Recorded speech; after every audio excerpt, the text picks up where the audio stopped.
Are you going to hurt me? The question came out broken, desperate.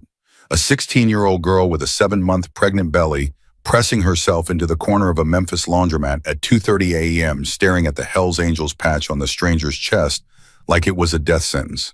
She had $41 in stolen church coins, a cross branded into her neck.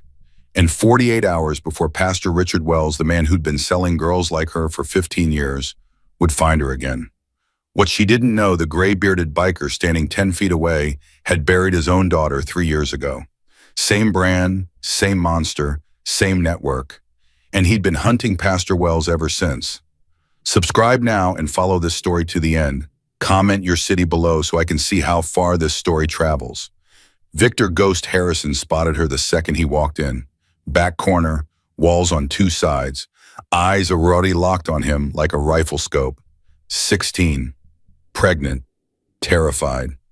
And her hand kept going to her neck, touching something under that stolen jacket's collar. Ghost's heart slammed against his ribs. He'd seen that gesture before. 3 dead girls in 3 years, all of them touching that same spot, and all of them branded with the same mark. Easy. He stopped 15 feet away, hands open, voice soft. I'm not here to hurt you. The girl didn't blink, didn't breathe. Her fingers pressed harder against her belly. My name's Victor. People call me Ghost. He tapped his vest. Hells Angels, Memphis chapter. And before you run, I need you to hear something. Stay away from me. I know where you came from. She froze. Haven House, Pastor Richard Wells.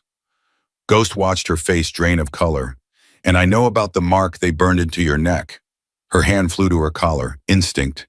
Terror. How? Her voice cracked. How do you know about that? Because my daughter had the same one. The girl's eyes widened. Her name was Maya. She was 19 when they found her body in Atlanta. Ghost's jaw tightened. 3 years ago, same cross, same letters. HH. Haven House. Your daughter. She'd been missing 2 years. That mark was how I identified her. Silence. The washing machines hummed. A truck rumbled past outside. The girl stared at him like she was seeing a ghost, which in a way she was. I've spent every day since then hunting the people who killed her. Ghost took 1 step closer. Every trail leads back to Haven House, to Pastor Wells, to whatever the hell he's running out of that place. You can't stop him. Her voice was barely a whisper. Nobody can stop him. He owns everyone. Cops, judges, the whole system. I'm not the system. You don't understand. I've tried. 3 times I got out. 3 times they found me. He's got connections everywhere. Church volunteers tracking bus stations, cops who owe him favors, private investigators with law enforcement access. What's your name? She flinched like he'd slapped her. Why do you need my name? Because I'm going to help you, and I need to know what to call you. You can't help me. Nobody can help me. I'm not nobody. I'm the president of a motorcycle club with chapters in every state. I've got brothers who've been waiting 5 years for someone exactly like you. Someone like me, a witness. Ghost held her gaze. A living, breathing witness who can testify to what happens inside Haven House. Someone who can bring that whole operation crashing down. The girl's breathing went shallow, fast. Her hands were shaking now. If I testify, he'll kill me. Not if he can't find you. He always finds me. Always. Every time I think I'm safe. This time is different. How is this time different? Because this time you've got 220 Hells Angels standing between you and him. She stared at him, processing, calculating. The same look Ghost had seen in soldiers deciding whether to trust a medic with their lives. Lily, her voice came out small, broken. My name is Lily Morgan. How old are you, Lily? 16. How long were you at Haven House? 4 years, since I was 12. She swallowed hard. Since Pastor Wells adopted me. Ghost's blood went cold. But adopted. That's how he does it. He runs a Christian rehabilitation program. Takes in foster kids, runaways, kids nobody wants. Her voice went flat, dead. The state pays him to save us. The church raises money for his ministry. Everyone thinks he's a saint. And then, and then he sells us. Ghost had known. He'd suspected for years. But hearing it from her mouth, seeing it in her eyes, how many girls? I don't know, hundreds, maybe more. They don't keep records. Or if they do, I never saw them. Lily's hands pressed against her belly. The pretty ones get sold first. The others stay and work. Cleaning, cooking, recruiting new girls. And you? I was marked as premium inventory 3 years ago. The words hit Ghost like a fist. Premium inventory. That's what they call us, the ones who are worth more.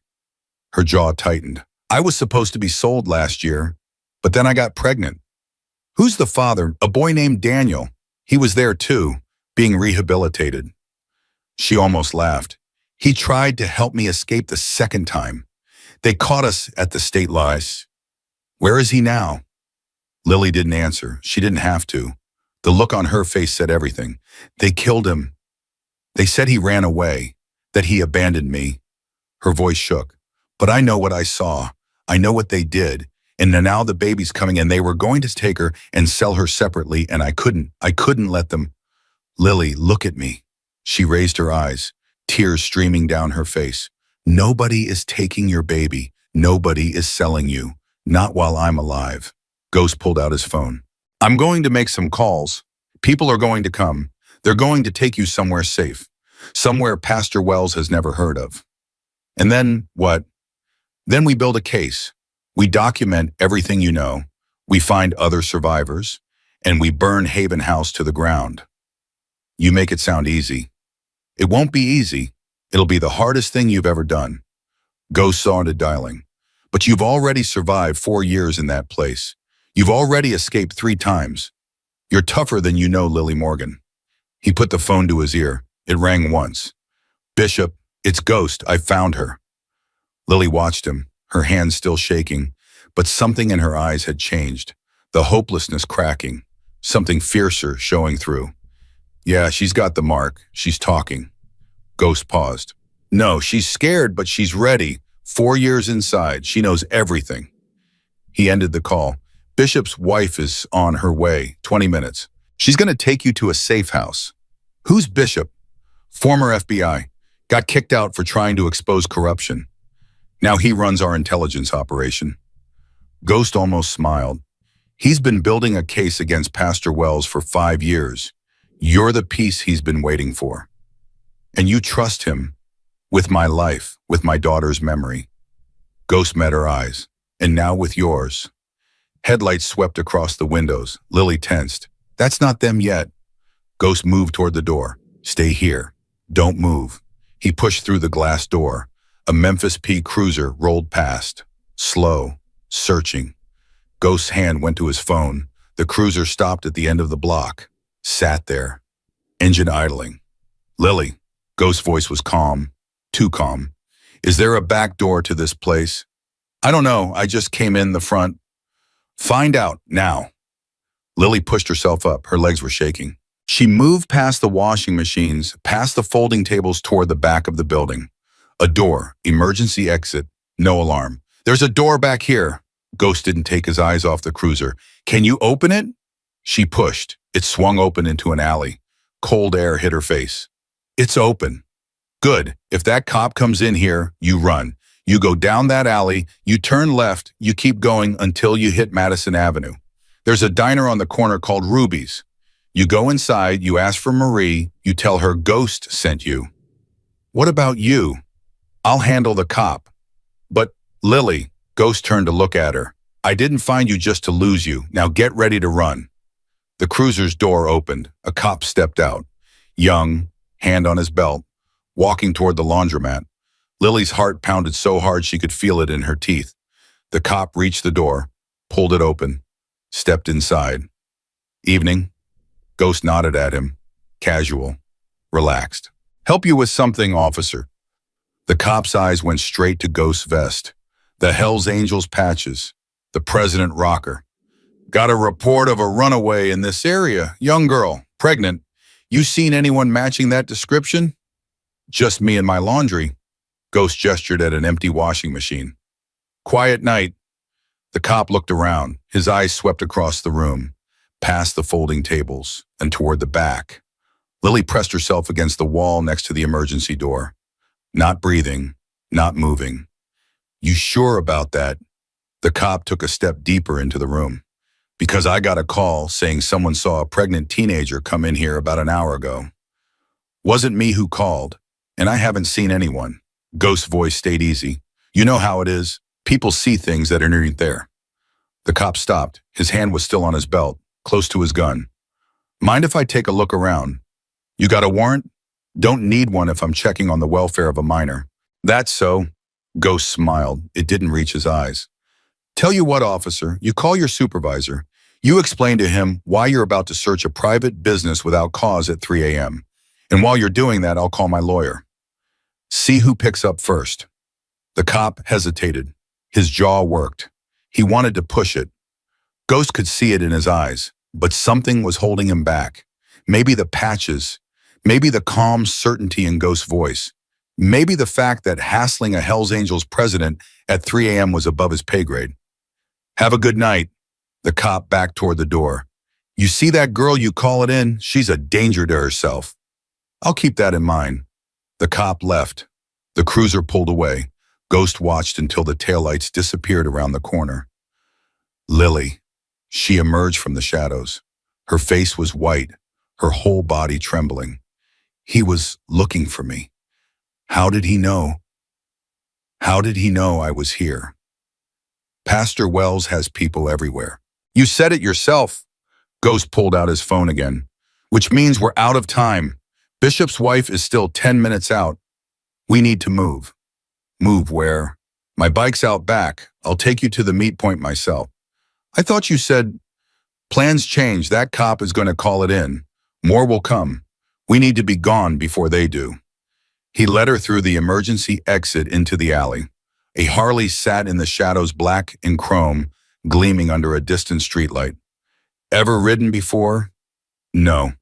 Hold on tight. Don't let go. We stop for nothing. He swung onto the bike.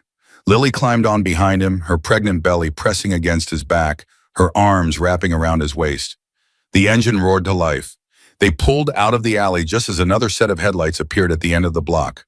Hold on. The bike surged forward. Lily buried her face against Ghost's back. The wind cut through her stolen jacket like ice. Behind them, the headlights accelerated. Ghost took a hard left, then a right, then another left. Weaving through side streets and back alleys, the roar of the Harley echoing off empty buildings. The headlights fell back, disappeared. 10 minutes later, they pulled into the parking lot of a 24-hour diner. A dark SUV was already waiting. A woman stood beside it, arms crossed. Marie. Ghost killed the engine. We've got company. Cops were at the laundromat. Someone tipped them off. Already heard. Bishop intercepted the dispatch. Marie opened the SUV's back door. Get her inside. We need to move. Lily slid off the bike. Her legs almost gave out. Marie caught her arm. Easy, honey. I've got you. They found me. Lily's voice was shaking. They always find me. I told you. They found where you were. Marie guided her into the SUV. They don't know where you're going, and they never will. She closed the door, looked at Ghost through the window. How much does she know? Everything. 4 years inside. She can name names, dates, buyers. She's the real deal, Marie. Then Pastor Wells is going to throw everything he has at finding her. Let him. Ghost's eyes were hard. By this time tomorrow, he's going to realize he's not the only one with an army. Marie nodded once, got in the driver's seat. The SUV pulled away. Ghost stood alone in the parking lot. His phone buzzed. A text from Bishop. Emergency meeting, 4 a.m., clubhouse, everyone. He typed back, how many brothers can we mobilize? The response came 30 seconds later. Already made calls. Memphis chapter confirmed. Nashville confirmed. Little Rock confirmed. Birmingham on the way. How many total APAWs? Then 220 and counting. Ghost smiled. For the first time in 3 years, it felt real. He swung back onto his bike and rode into the darkness. 20 miles away, Lily sat in the back of the SUV, watching the city lights blur past. Where are we going? Safe house. Completely off-grid. Not even Pastor Wells' people know it exists. Marie glanced in the rearview mirror. Woman named Rosa runs it. She's taken care of 11 girls before you. She knows what she's doing. 11 girls. 3 from Haven House, the rest from similar places. Marie's voice softened. You're not alone, Lily. Not anymore. Lily's hands pressed against her belly. The baby kicked, strong, alive. She's moving. That's good. Means she's healthy. Marie smiled slightly. What are you going to name her? I don't know. I never let myself think about it. Lily's throat tightened. I was afraid if I named her, it would hurt more when they took her. Nobody's taking her. You keep saying that. Because it's true. Because Ghost made you a promise, and Ghost doesn't break promises. Marie turned onto a dark country road. He's been waiting 5 years for you, Lily. You have no idea what you've just set in motion. What do you mean? I mean that by tomorrow there are going to be 220 Hells Angels in Memphis, every chapter in the South. Brothers who've been building cases against trafficking networks for years. Brothers who lost daughters, sisters, wives to men like Pastor Wells. Marie's voice hardened. You're not just a witness, Lily. You're the match that's about to light the fire. Lily stared at her. Why do they care I'm nobody? Just another foster kid that nobody wanted. You're not nobody. Marie met her eyes in the mirror. You're a survivor. You're a mother, and you're about to be the reason that Pastor Richard Wells spends the rest of his life in prison. The SUV turned onto a gravel driveway. Trees pressed close on both sides. We're here. A farmhouse emerged from the darkness. Warm lights in the windows, a porch with rocking chairs, a barn in the back. The front door opened. A woman in her 60s stood silhouetted against the light. That's Rosa. Marie parked the SUV. She's going to take care of you. Lily climbed out. Her legs were steadier now, the panic fading, something else taking its place. Rosa walked down the porch steps and took Lily's hands in hers. Welcome, child. You're safe now. No one is going to hurt you here. No one is going to take your baby, and no one is ever sending you back to that place.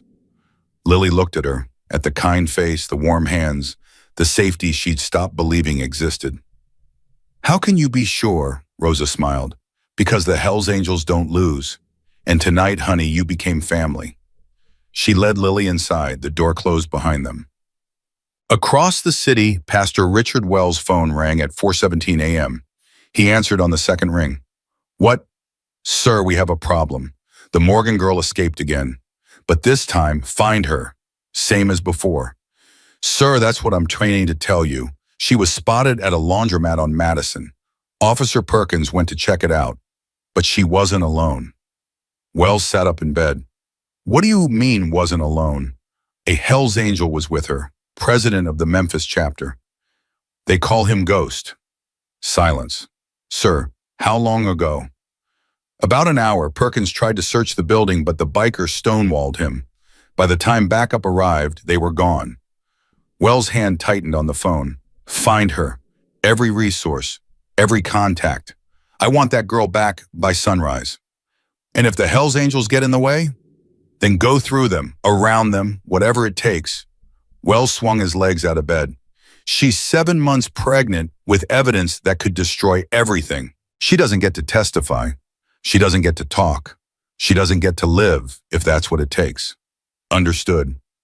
And Martinez, find out everything you can about this ghost. Every weakness, every pressure point, everyone he cares about. Wells' voice dropped to a growl. If he wants a war, I'll give him one. He ended the call, stared into the darkness. For 15 years, he'd built an empire. Judges, politicians, cops, church leaders, all of them in his pocket, all of them protecting the network. One pregnant teenager wasn't going to bring it down. Not now, not ever. He picked up the phone again. Wake everyone up. We have a situation. Yeah. At the Hells Angels Clubhouse 47, brothers sat in silence as Ghost stood before them. This is Lily Morgan, 16 years old, 7 months pregnant, 4 years inside Haven House. He clicked a button. A photo appeared on the screen behind him. This is the mark they burned into her neck. Same mark my daughter Maya had. Same mark we found on every trafficking victim connected to Pastor Richard Wells. Murmurs rippled through the room. Tonight she escaped. Tonight she found us. Or we found her. Ghost's voice hardened. And tonight Pastor Wells mobilized every corrupt cop, every dirty judge, every church volunteer in 3 counties to drag her back. What do you need, Ghost? A massive man in the front row. Tattoos covering both arms. Road name Bone. I need brothers. Every chapter that can make it to Memphis by tomorrow.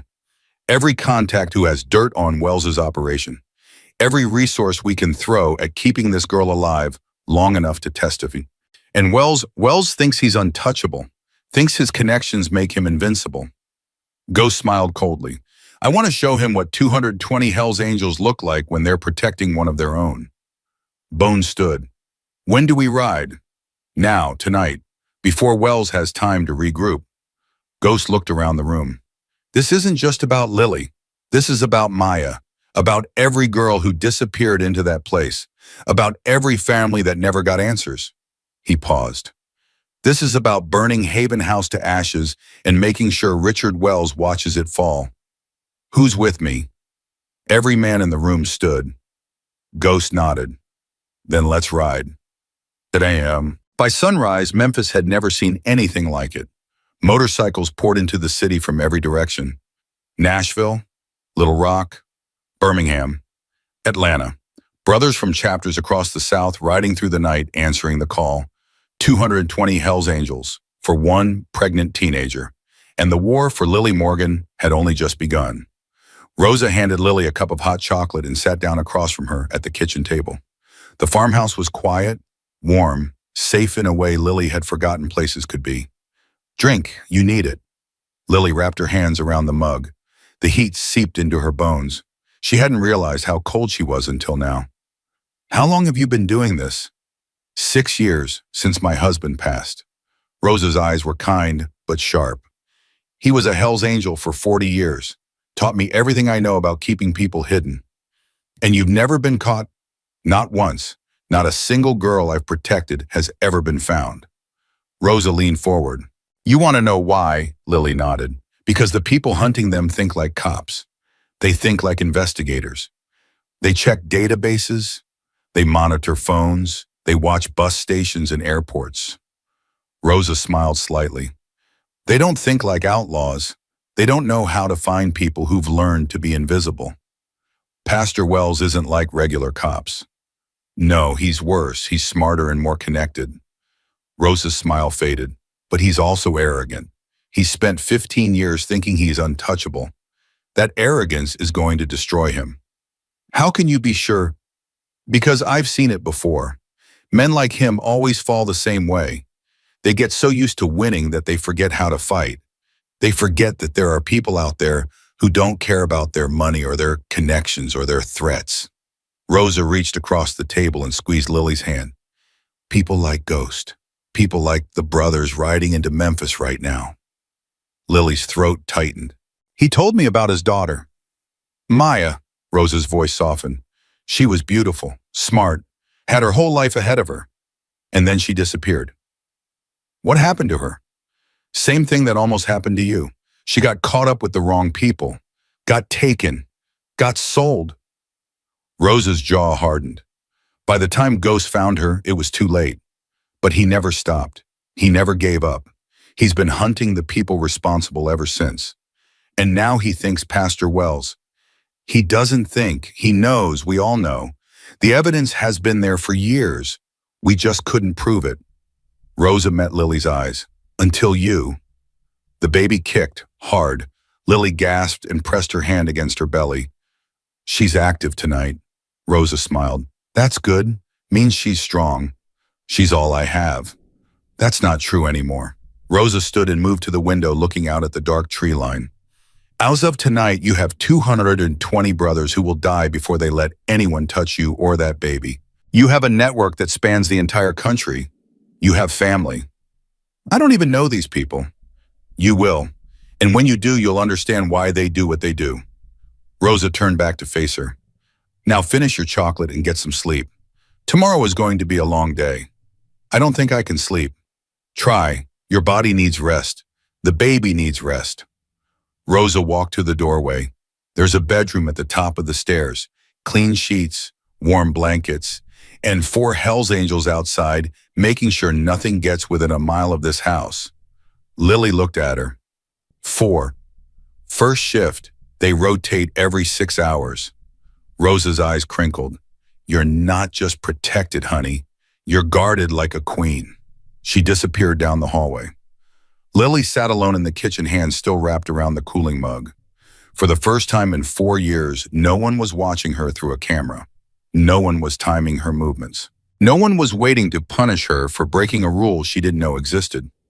She was free.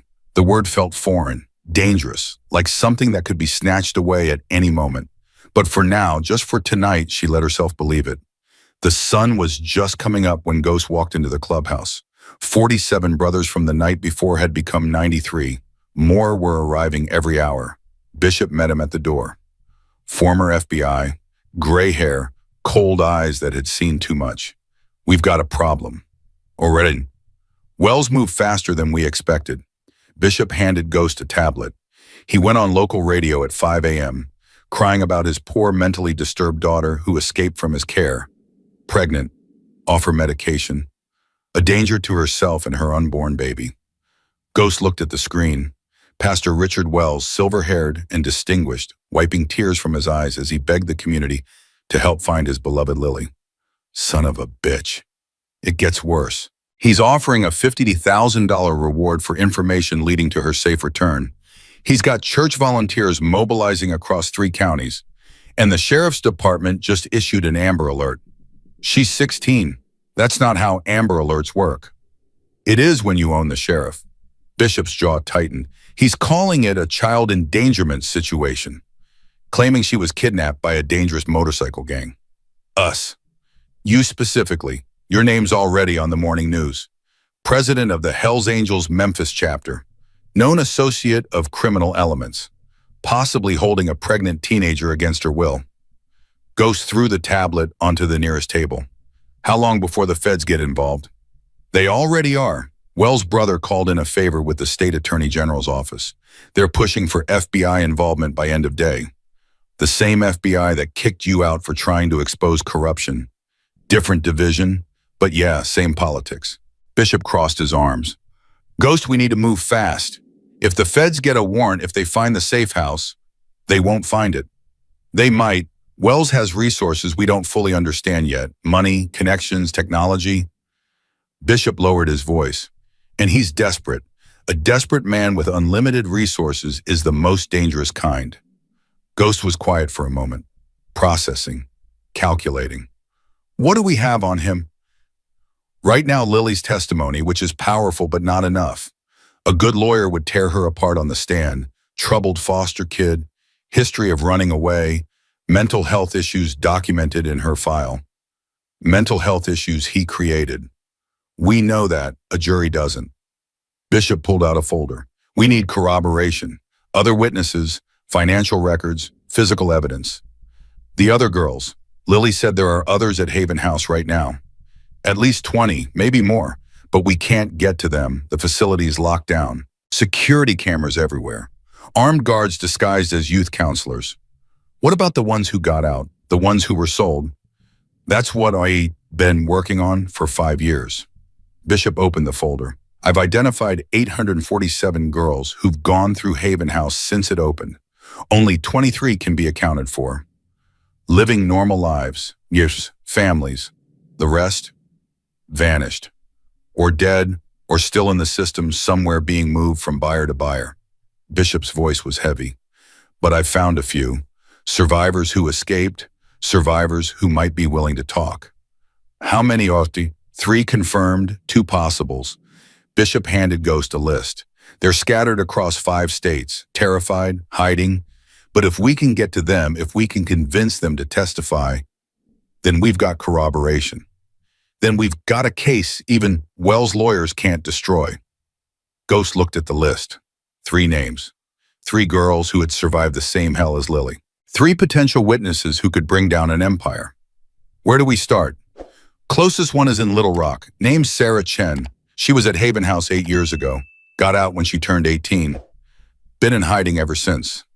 Why didn't she go to the police? She tried twice. Bishop's expression darkened.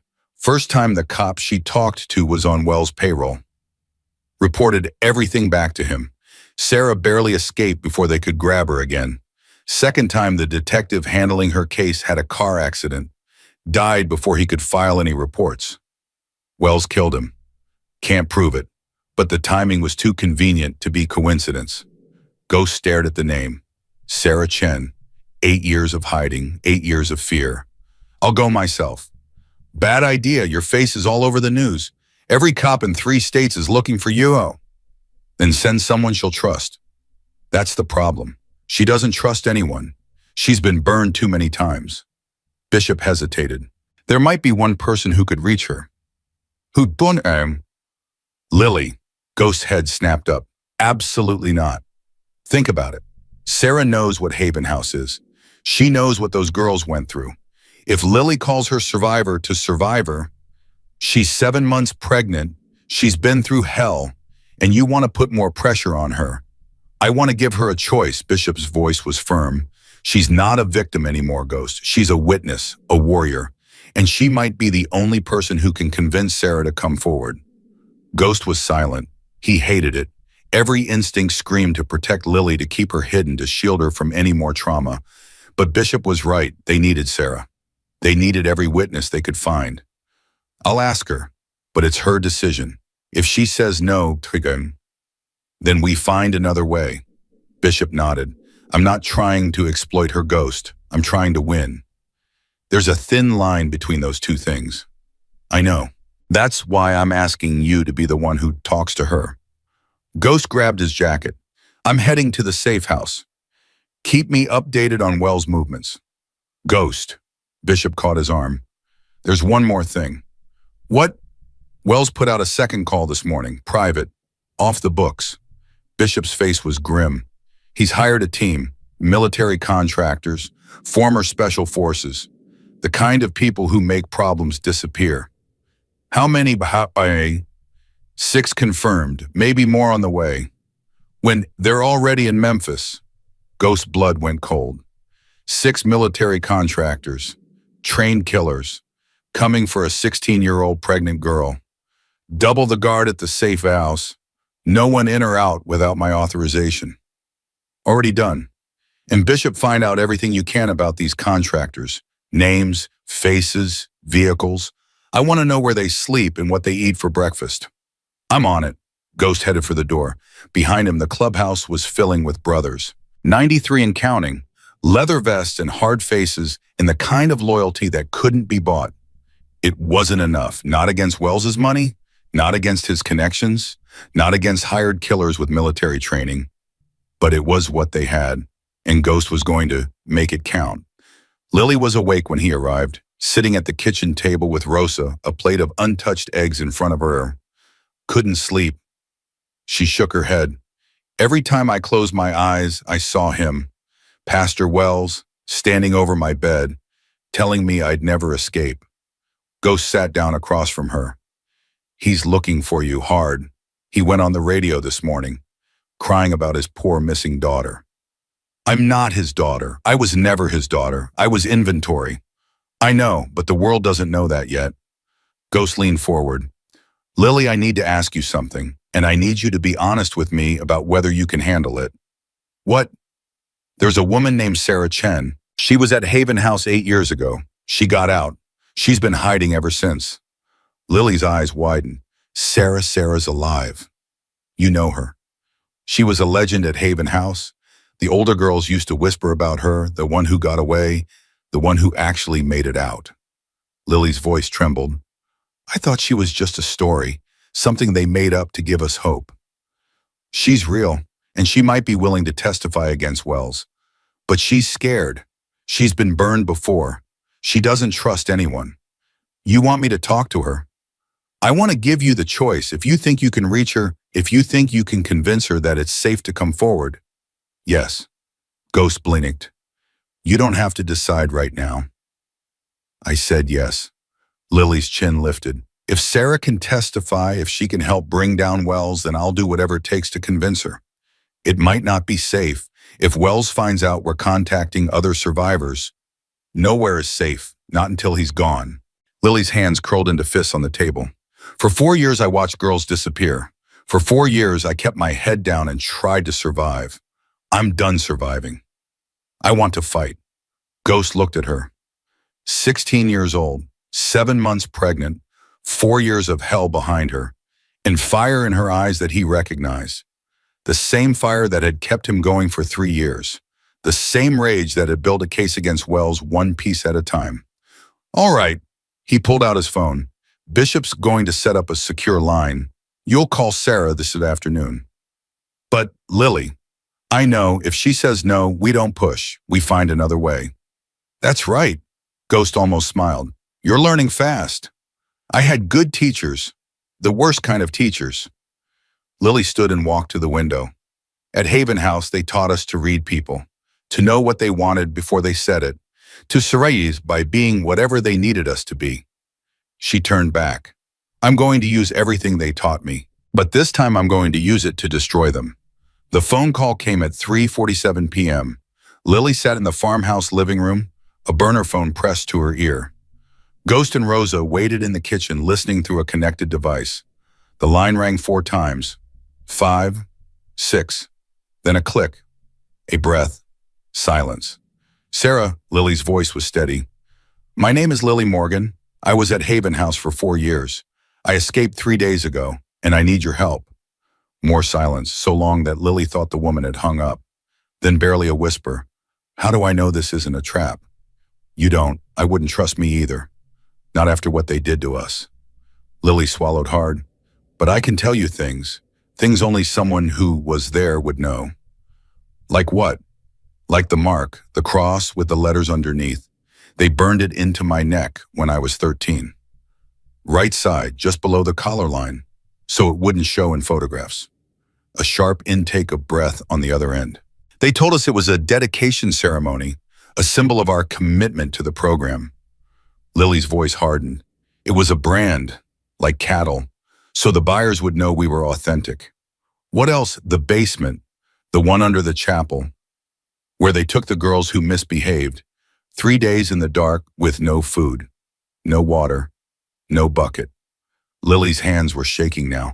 I spent 4 days down there once for trying to call the police. Pastor Wells came to see me every day, told me no one would believe me, told me I was nothing, told me I belonged to him.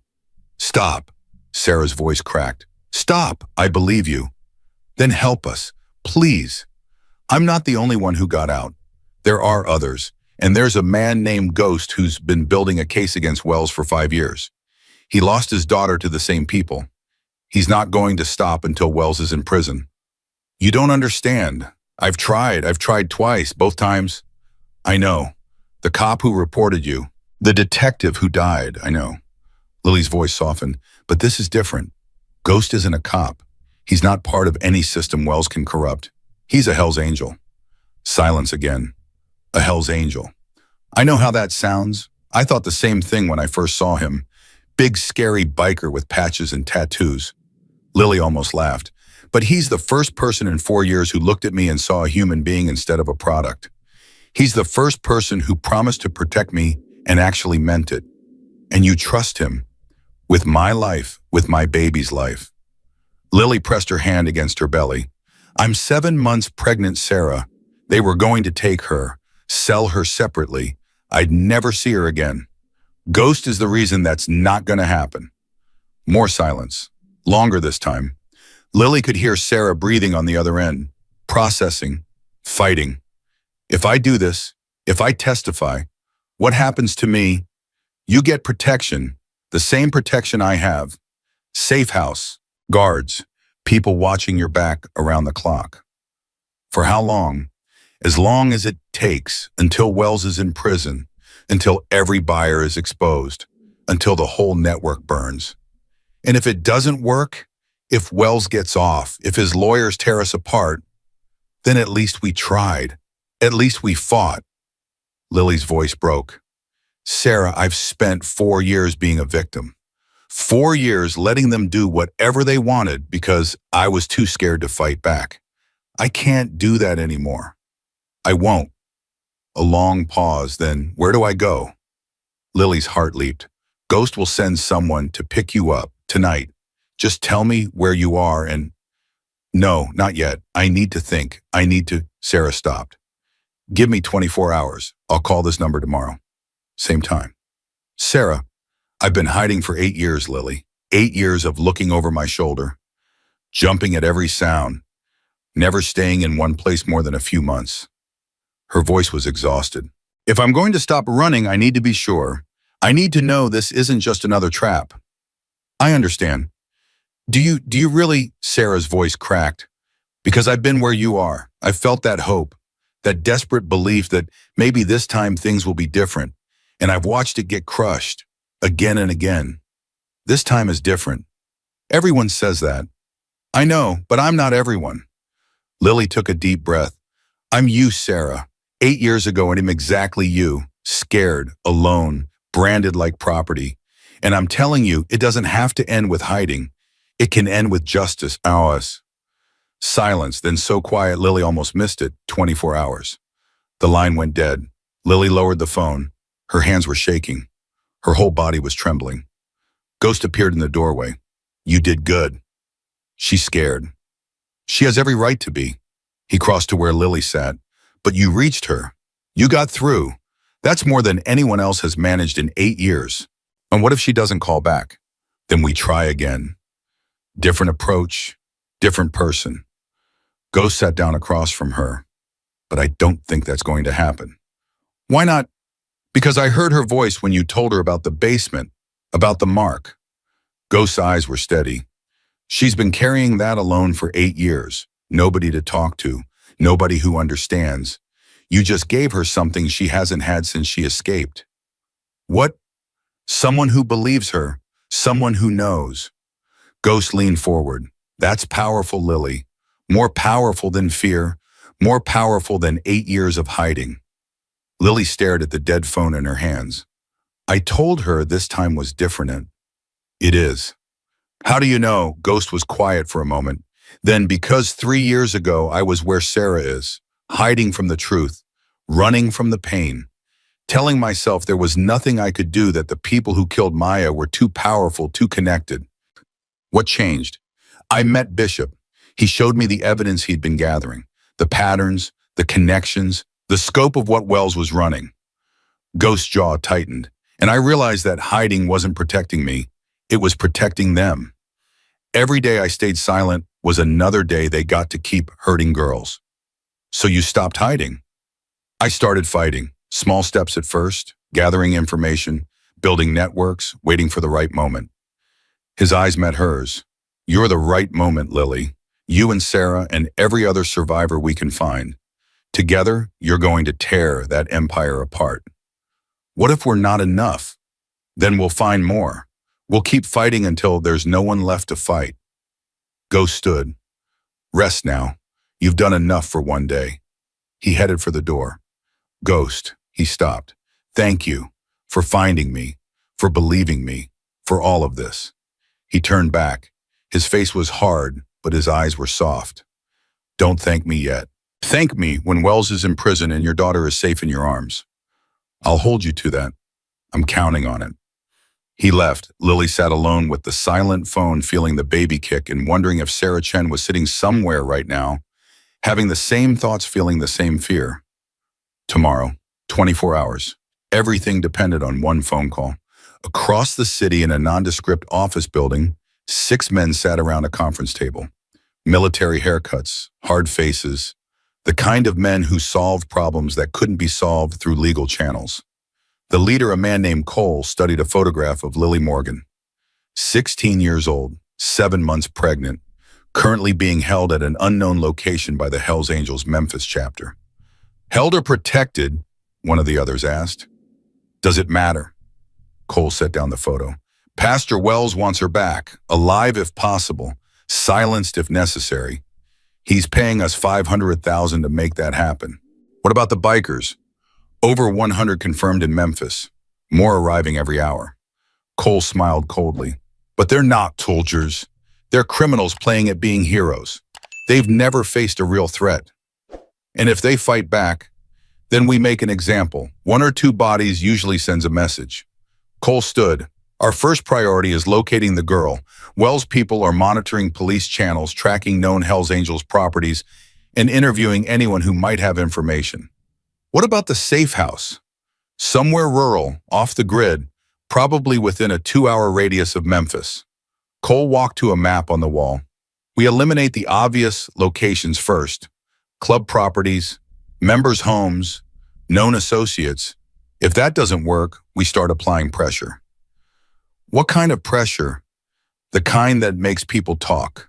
Everyone has someone they care about. A wife, a child, a parent. Cole's eyes were flat, empty. We find the weak link. We exploit it. And we find that girl before she can do any more damage. And if the girl has already talked, if she's already given testimony, then we make sure that testimony never sees a courtroom, along with anyone else who's heard it. Cole checked his watch. We move tonight. First target is a Hells Angels member named Jimmy Torch Patterson. Lives alone. Night shift at a body shop. Easy to isolate. What do we want from him? Information, the location of the safe house, the protection protocols, anything useful. Cole smiled again. It didn't touch his eyes. He'll talk. They always talk. And when we're done with him, we make sure the Hells Angels know we're serious, that protecting this girl has consequences they're not prepared to face. He picked up the photograph of Lily one more time. Young, scared, pregnant. Just another problem to be solved. At 11:47 p.m., Jimmy Torch Patterson locked up the body shop and walked to his truck. It had been a long shift. He was tired. His mind was on the meeting tomorrow, the 220 brothers who would be gathering to plan their next move. He didn't see the van until it was too late. Two men grabbed him from behind. A hood went over his head. Something sharp pricked his neck. Then darkness. When Ghost's phone rang at 2:33 a.m., he knew before answering that something had gone wrong. Ghost, it's Bishop. We've got a problem. What kind of problem? Torch didn't check in for his shift change. We sent someone out to find him. Bishop's voice was tight. His truck's in the parking lot. Driver's door open. Signs of a struggle. Blood on the ground. Ghost's stomach dropped. They took him. Looks like it. Professional job. No witnesses. No cameras. Bishop paused. Ghost, if they work on him long enough, he'll break. Everyone breaks. Does he know where the safe house is? No, only 6 people know that location. But he knows other things. Member addresses, patrol schedules, communication protocols. Pull everyone in. No one rides alone. No one goes anywhere without backup. Ghost was already grabbing his jacket. And Bishop, get me everything you can on these contractors. I want to know who we're dealing with. Already on it. Ghost ended the call and stared at the dark wall of his room. They'd drawn first blood. The war had officially begun. And somewhere in the darkness, Jimmy Torch Patterson was facing the worst night of his life. Hours passed. Torch woke in a concrete room, hands zip-tied to a metal chair, blood dripping from a cut on his forehead. Cole stood in front of him, patient as a snake. Where is the girl? Go to hell. A fist connected with Torch's jaw. Stars exploded behind his eyes. Let's try again.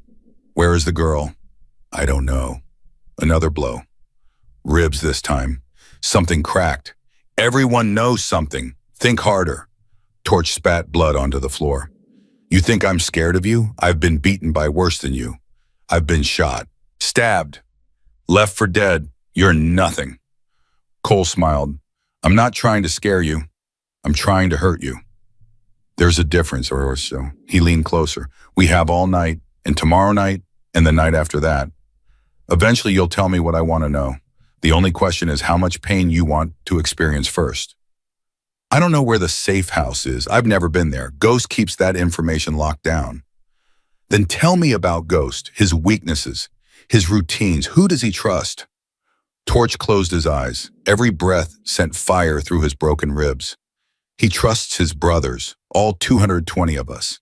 And when he finds out what you've done, he's going to burn your world to the ground. Cole laughed. 220 bikers against trained military contractors. I like our odds. You don't know these men. You don't know what they're capable of. I know exactly what they're capable of. Riding motorcycles, starting bar fights, pretending to be tough. Cole shook his head. They've never faced real opposition, real violence, the kind that doesn't have rules. Then you're going to learn something tonight. Torch opened his eyes. Behind the pain, something fierce was burning. Every time you hurt me, you make it worse for yourself. Every hour you keep me here, more brothers are riding into Memphis. By the time you're done with me, there won't be anywhere on earth you can hide. We'll see about that. Cole gestured to his men. The beating resumed, and across the city, Ghost gathered his officers around a table, murder in his eyes. They want a war. They're going to get one. But we do this smart.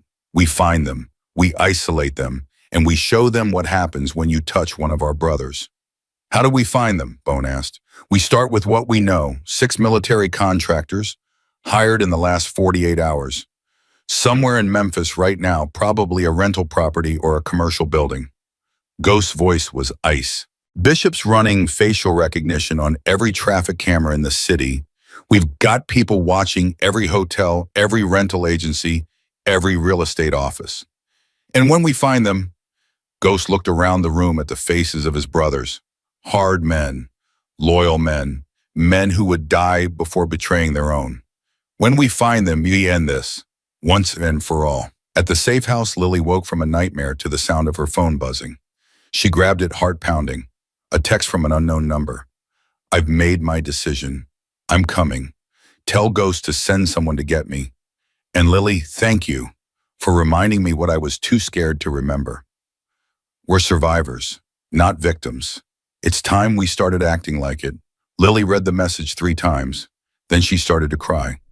Sarah was coming. They weren't alone anymore. And somewhere in the darkness, despite the pain, despite the danger, despite everything stacked against them, hope was still alive, burning brighter than ever. Ghost read Sarah's message 3 times before he let himself believe it. She's coming. Bishop looked up from his laptop. When now, tonight, Ghost was already dialing.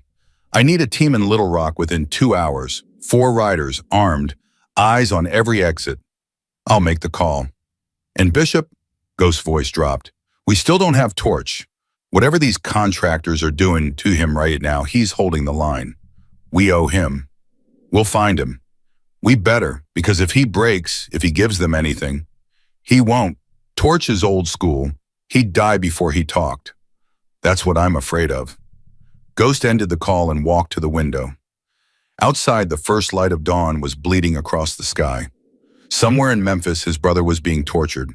Somewhere in Little Rock, a woman who'd been hiding for 8 years was packing a bag and preparing to trust again. And somewhere in a sprawling estate behind iron gates, Pastor Richard Wells was waking up to discover that his empire was under siege.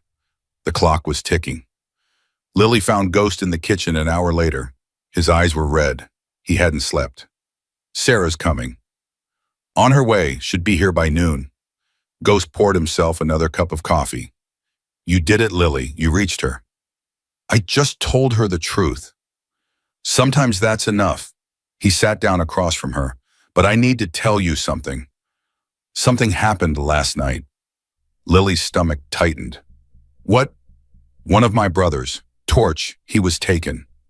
Taken by who? Wells people, military contractors, professional kidnappers. Ghost's jaw hardened. They're trying to find you. They grabbed Torch hoping he'd talk. Will he, No, but that won't stop them from trying. Ghost met her eyes. Lily, I need you to understand what's happening here. This isn't just about testimony anymore. This is war. People are getting hurt. People might die. Because of me. Because of Wells. Because of what he's built. Because men like him think they can do whatever they want to whoever they want. Ghost leaned forward. You didn't start this. You're ending it. But Torch? Torch knew the risks. We all did. Every brother who rode into Memphis knew what they were signing up for. His voice softened. This is what we do, Lily. We protect people. We fight for people who can't fight for themselves. Sometimes that costs us. I never asked for anyone to get hurt. You didn't have to ask. That's not how family works. Lily's eyes filled with tears. I've never had a family. Not a real one. Not since my parents died. You have one now. 220 brothers who would die for you, and more coming every day. Ghost reached across the table and squeezed her hand. You're not alone anymore, Lily. Whatever happens next, you're not alone. The door opened. Rosa appeared, her face tight with worry. Ghost. There's a car coming up the driveway. Black sedan, no plates. Ghost was on his feet instantly. How many inside? Can't tell, windows are tinted. Get Lily to the basement, now. Rosa grabbed Lily's arm. Come on, honey, move. Ghost, go, I'll handle this. He pulled his gun and moved toward the front door. Outside, the sound of an engine, getting closer. Rosa hustled Lily through the kitchen, through a narrow hallway to a door that led down into darkness. There's a room at the bottom, reinforced, no windows. You stay there until someone comes for you. What if it's them? What if they found us? Then you stay quiet and you pray. Rosa pressed a small knife into Lily's hand, just in case. Lily descended into the darkness. The door closed behind her. She heard Rosa's footsteps retreating, then silence. Her heart pounded so loud she could hear it in her ears. The baby kicked, sensing her fear. It's okay, she whispered to her belly. We're okay. She didn't believe it. Upstairs, Ghost stood behind the front door, gun raised. Through the window, he watched the black sedan roll to a stop. The engine died. For a long moment, nothing moved. Then the driver's door opened. A woman stepped out, late 20s, short dark hair, nervous eyes that scanned every direction before settling on the farmhouse. Behind her, the passenger door opened. Another woman, older. Gray-streaked hair pulled back in a ponytail. Ghost's finger eased off the trigger. He knew that face. He opened the door and stepped onto the porch. Sarah Chen. The younger woman froze. The older woman stepped forward, positioning herself between Sarah and the house. Who's asking? Victor Harrison. They call me Ghost. I'm the one who sent for her. Sarah's protector didn't relax. How do I know that's true? You don't, but if I wanted to hurt her, I would have done it already. This property has been watched for the last 6 hours. I knew you were coming before you left Little Rock. The older woman studied him, taking his measure, looking for the trap. I'm Margaret. I've been protecting Sarah since she escaped. If anything happens to her, nothing's going to happen to her. She's family now, same as Lily. Ghost holstered his weapon. Come inside, both of you. We've got a lot to talk about and not much time. Sarah finally spoke. Her voice was thin, fragile. Is Lily here? She's safe, hidden. We had an unexpected visitor scare, but it was just you. Ghost almost smiled. She's been waiting to meet you. I'm scared. I know you've got every right to be. Ghost stepped aside, holding the door open. But you're not facing this alone, not anymore. Sarah looked at Margaret. Something passed between them. 8 years of running, 8 years of trust. Margaret nodded once. Sarah walked toward the farmhouse. Rosa brought Lily up from the basement when Ghost gave the all clear. She emerged, blinking into the light, to find Sarah Chen standing in the living room. For a moment, neither of them spoke. They didn't have to. They recognized each other, not physically, something deeper. The shared knowledge of what it meant to survive Haven House, to carry those scars, to wake up every night with the same nightmares. Lily. They moved toward each other at the same time, met in the middle of the room, embraced like sisters who'd been separated for lifetimes. I thought you were a myth, Lily whispered. The girl who got away. We used to talk about you late at night when the counselors couldn't hear. I never got away, not really. Sarah's voice broke. I've been running for 8 years, hiding, looking over my shoulder. That's not freedom. That's just a different kind of prison. Then let's end it, together. Sarah pulled back. Her eyes were wet. You're so young. How can you be so brave? I'm not brave. I'm angry. Lily's hands went to her belly. They were going to take her, sell her, like she was nothing, like I was nothing. Her jaw tightened. I refuse to be nothing. Ghost watched from the doorway.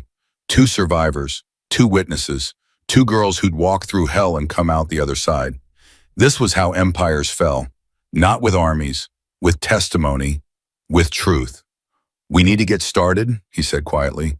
Bishop's setting up a secure recording. Everything you know, everything you saw, Names, dates, buyers, all of it. Sarah wiped her eyes.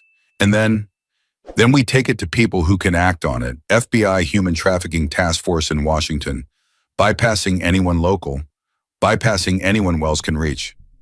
What about the contractors? The ones who took your brother? Ghost's expression darkened. We're handling that separately. Right now your job is to testify. My job is to keep you alive long enough to do it. And Torch, we're going to find him, whatever it takes. He turned and left. Rose appeared with hot coffee and sandwiches. You girls need to eat, both of you. It's going to be a long day. Lily sat down next to Sarah. Their shoulders touched, drawing strength from each other. Tell me about Haven House, Sarah said quietly. What's it like now? Worse, more girls, better security. Pastor Wells learned from your escape. He made sure no one else could get out the same way.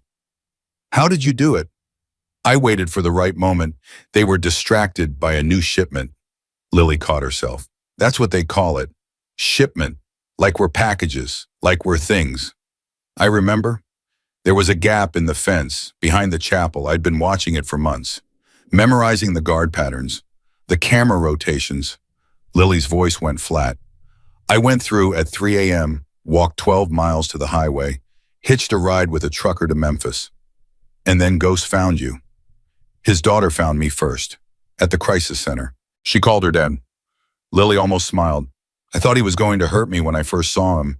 Big, scary biker with death patches on his vest. But his eyes were kind. He lost someone too. Maya, she had the same mark we have. Lily touched her neck. That's why he does this. That's why all of them do this. They're not just protecting us. They're honoring her. Sarah was quiet for a long moment. I've spent 8 years hating myself for running, for not going back, for not trying to help the other girls. Her voice cracked. But I was so scared, so alone. I didn't think anyone would believe me.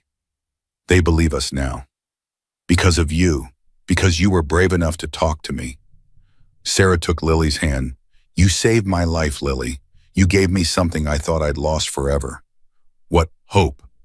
The word hung in the air between them. Small, fragile, infinitely precious. Now let's save the others, Lily said. 6 hours later, Bishop had enough testimony to bring down a president. Sarah's account corroborated everything Lily had said. The recruitments, the brandings, the sales, the buyers. She had names Lily didn't know, dates that filled in gaps, details that painted a picture of systematic horror stretching back over a decade. 847 girls, Bishop said quietly, reviewing his notes. We can account for 23. That leaves over 800 victims who are either dead still in captivity or so traumatized they'll never come forward. Some of them will, Sarah said. Once they see it's safe, once they see Pastor Wells in handcuffs, they'll come forward. She's right, Ghost said. This is just the beginning. Once the dam breaks, it's going to flood. What's our next move? Lily asked. I've got a contact in the FBI Human Trafficking Task Force, someone I trust. She's flying in tomorrow to take formal statements. Bishop closed his laptop. But we need to keep you both hidden until then. Wells is going to escalate once he realizes we have 2 witnesses instead of 1. He already has escalated. Ghost's phone buzzed. He checked it. His face went pale.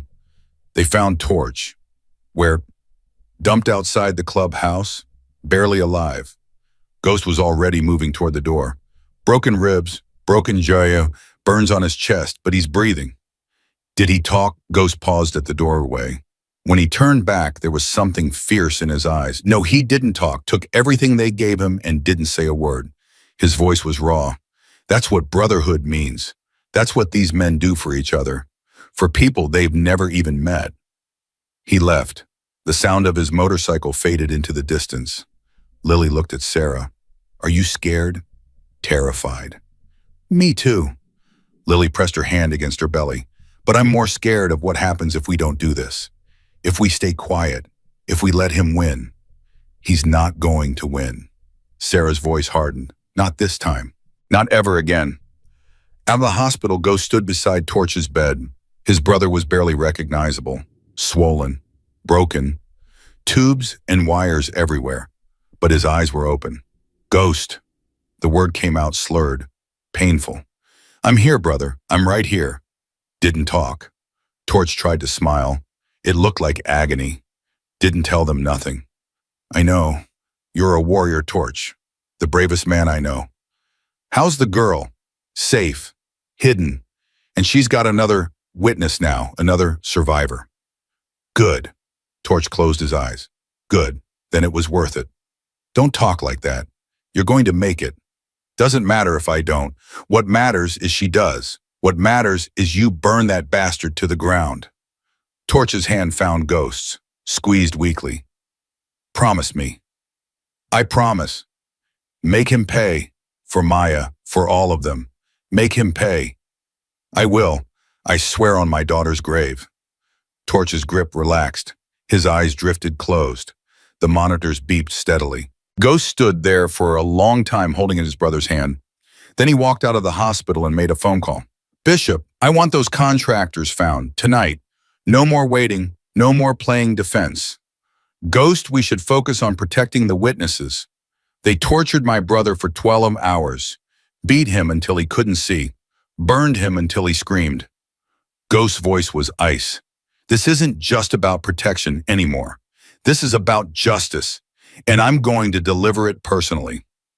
What do you need? Every piece of information you've got on these men, every location they have been spotted, every vehicle they're driving. Ghost climbed onto his bike.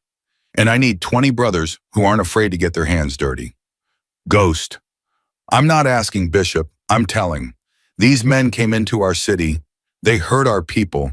They threatened a pregnant teenager and a woman who's been running scared for 8 years. The engine roared to life. Tonight we show them what happens when you touch Hell's Angels family. Bishop was silent for a moment. Then I've got a location, a warehouse on the south side. Heat signatures suggest 6 people inside. Matches the number of contractors Wells hired. Send me the address. Ghost, if you do this. If I do this, it ends one way or another. Ghost pulled onto the road. Have 20 brothers meet me there in 1 hour, armed, ready. And if the cops show up, then they show up, but somehow I doubt they will. Wells owns the sheriff, remember, and the sheriff doesn't want this kind of attention. Ghost ended the call and rode into the darkness. Behind him, 20 motorcycles fell into formation. The time for hiding was over. Pastor Richard Wells was pacing his office when his phone rang. What? Sir, we have a problem. Cole and his team aren't responding. We've lost contact with the warehouse. Wells stopped pacing. What do you mean lost contact? I mean they are not answering. No check-ins for the last 2 hours. We sent someone to look. The building's dark. No movement. They probably finished with the biker and moved to a new location. They didn't update us. That's protocol. They always update us. Wells felt something cold settle in his stomach. Send more people. Find out what's happening. Sir, that's what I'm trying to tell you. We can't send more people. The Hell's Angels have eyes everywhere. They've got patrols on every major road. Our people can't move without being spotted. Then use different vehicles. Come in from different directions. We've tried. 3 of our cars have been followed in the last hour.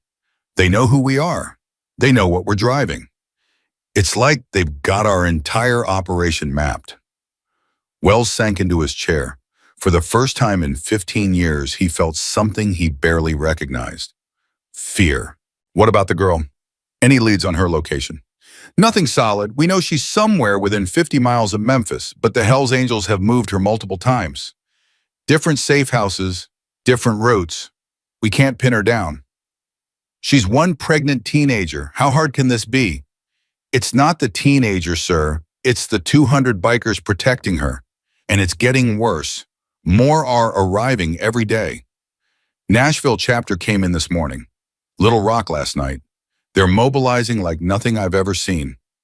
For one girl, she's not just one girl anymore. We've confirmed she's been in contact with other Haven House survivors. At least 2 more witnesses have come forward in the last 24 hours. Wells' blood went cold. Oh, just who I had a measure. We're still identifying them, but if these women testify, if they corroborate the Morgan girl's account, They won't testify. They won't live long enough. With respect, sir, you've got 6 military contractors missing and a network of bikers who seem to know every move we make before we make it. The voice on the phone was careful now, hesitant. Maybe it's time to consider other options. What kind of options?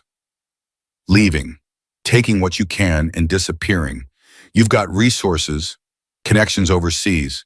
You could start over somewhere they can't find you. Wells was silent for a long moment. Then I've spent 15 years building this. 15 years creating a network that spans 5 states.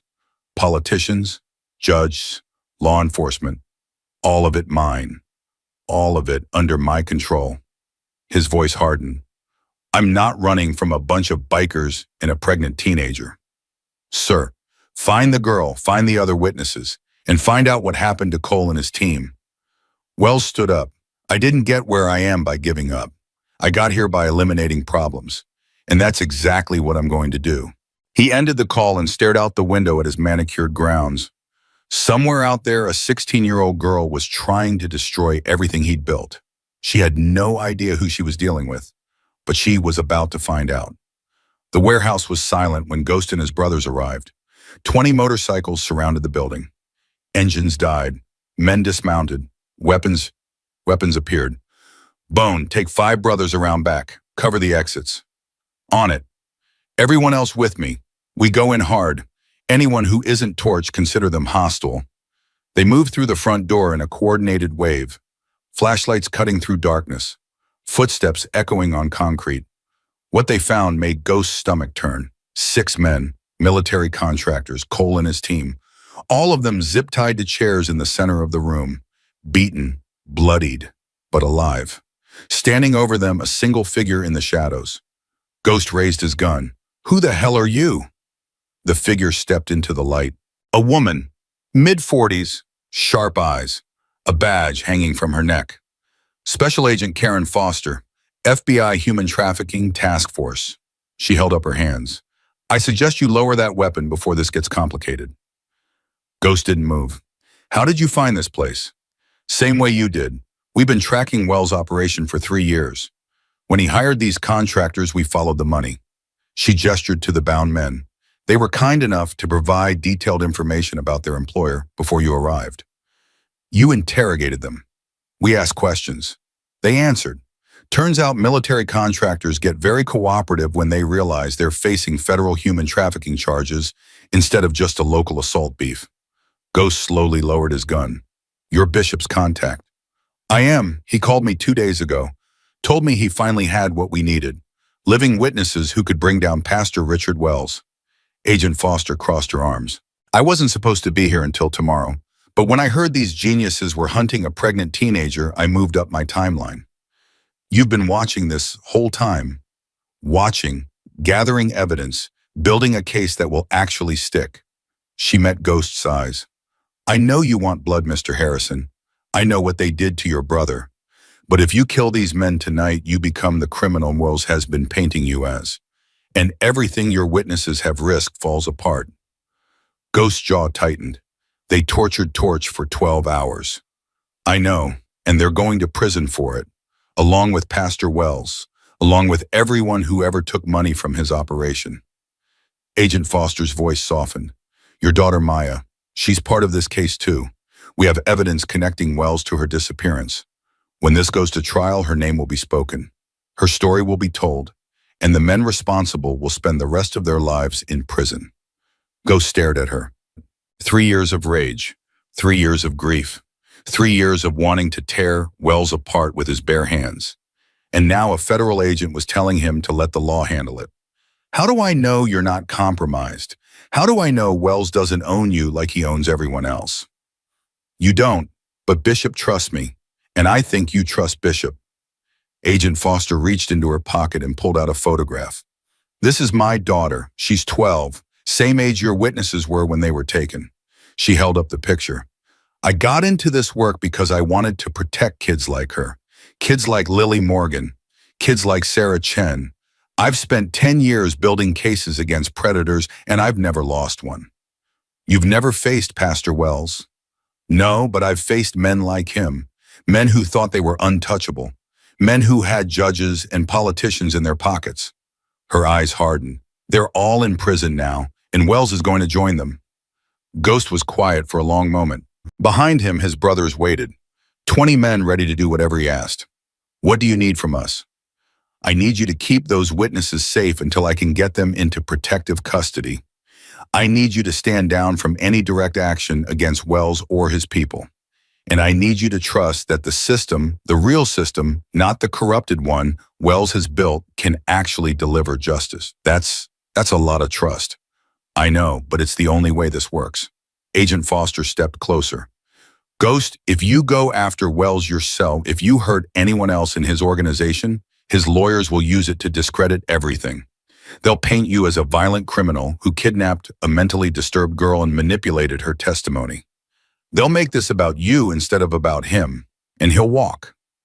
And if I let you handle it, then we have 2 credible witnesses with detailed testimony about systematic human trafficking. We have financial records showing payments to judges and politicians. We have these contractors providing evidence of Wells' direct involvement in kidnapping and torture. She almost smiled. We have enough to put him away for life, multiple lifetimes. Ghost looked at the bound contractors. Cole was staring at him, blood dripping from a cut on his forehead, fear in his eyes for the first time. What about them?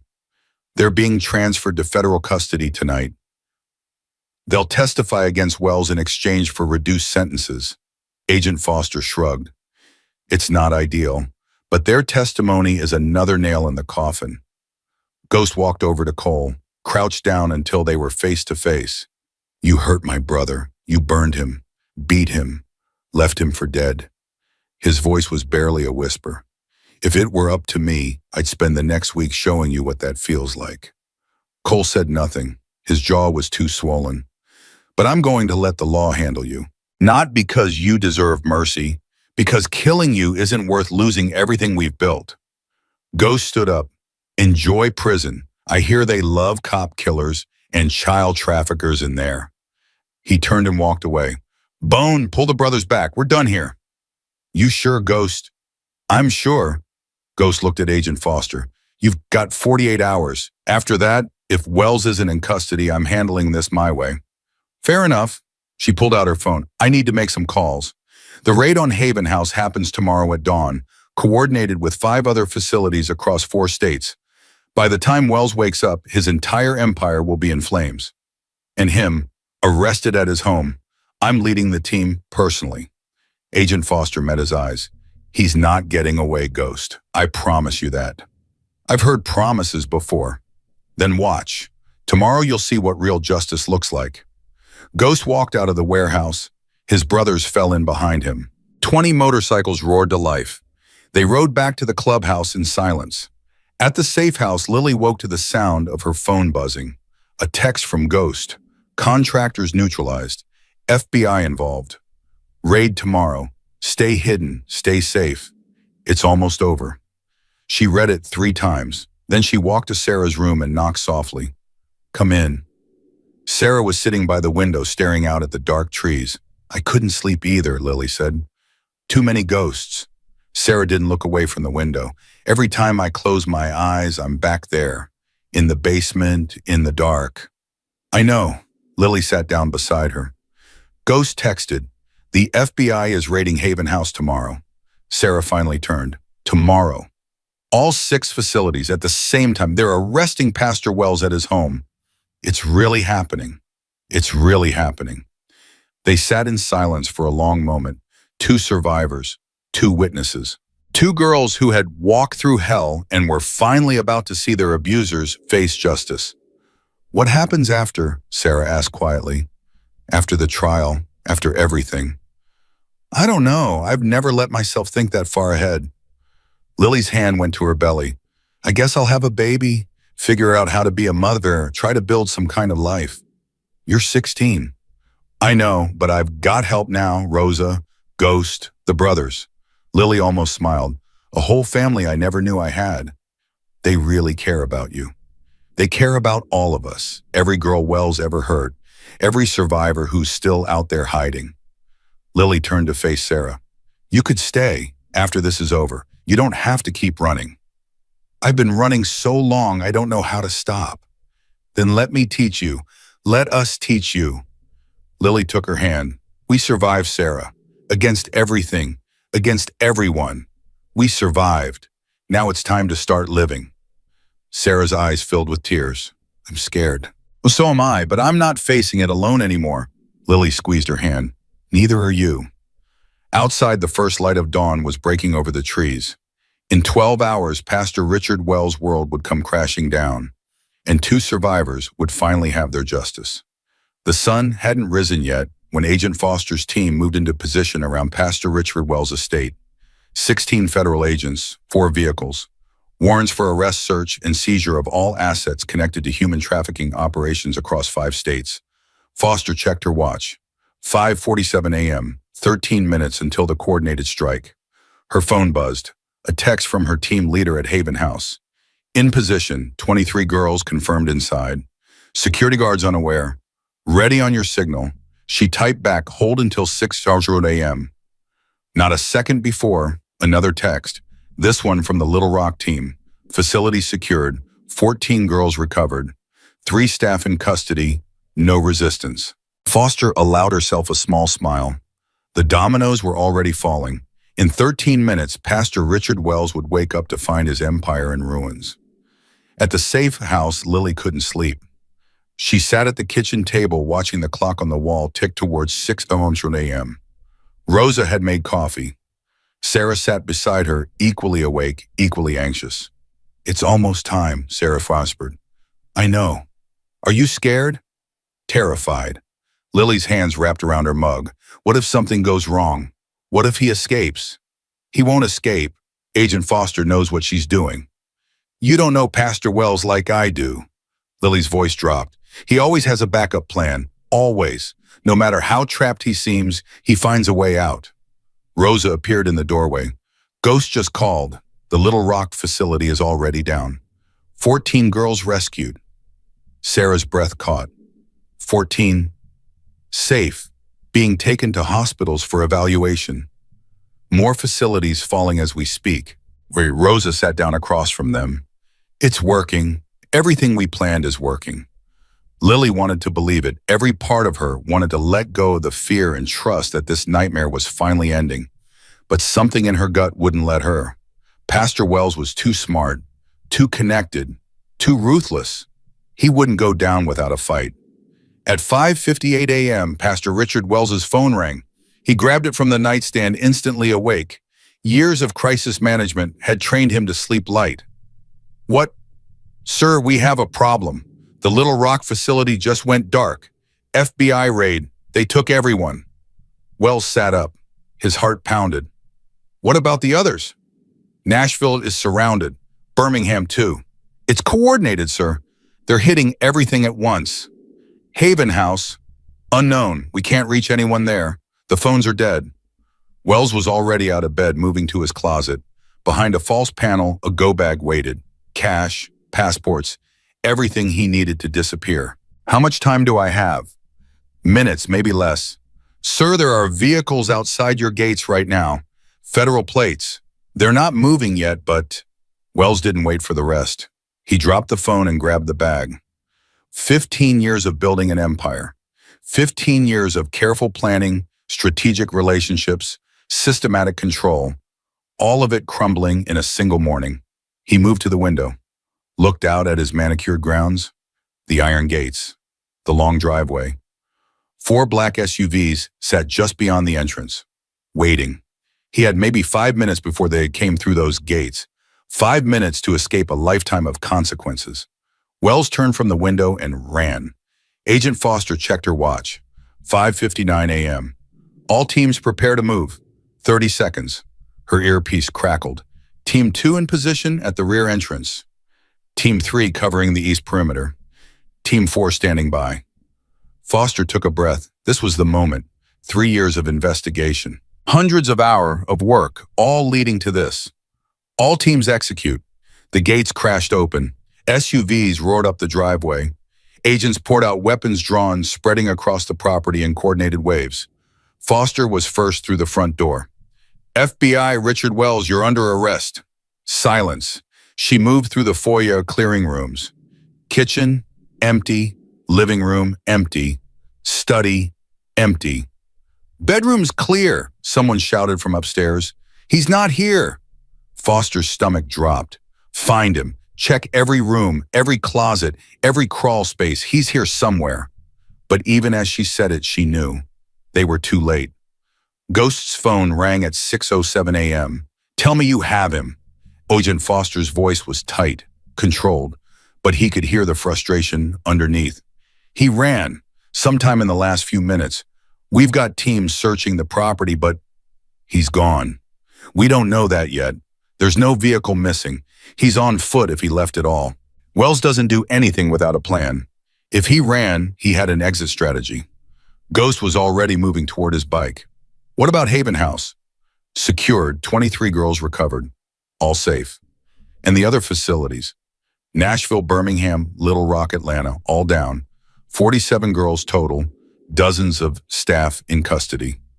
Foster paused. Ghost, we got the network. We got everything except the man who built it. Silence on the line. I'm sorry, we moved as fast as we could. Somehow he got warning. How tight? We don't know yet. Someone in our operation leaked, or he had surveillance we didn't detect. Foster's voice hardened. But we're going to find him. Every law enforcement agency in 5 states is looking for him right now. His face is on every news channel. He can't hide forever. He's been hiding his crimes for 15 years. You think he can't hide himself? This is different. He's alone now. No network, no protection, no money he can access without us knowing. Foster took a breath. Ghost, I need you to stay focused. Keep those witnesses safe. When we catch Wells, we're going to need their testimony more than ever. If you catch him, when? I don't lose Ghost. I told you that. Ghost ended the call and stood in the pre-dawn darkness, rage burning in his chest. So close. They'd been so close. And Wells had slipped through her fingers. He dialed Bishop. I heard, already mobilizing.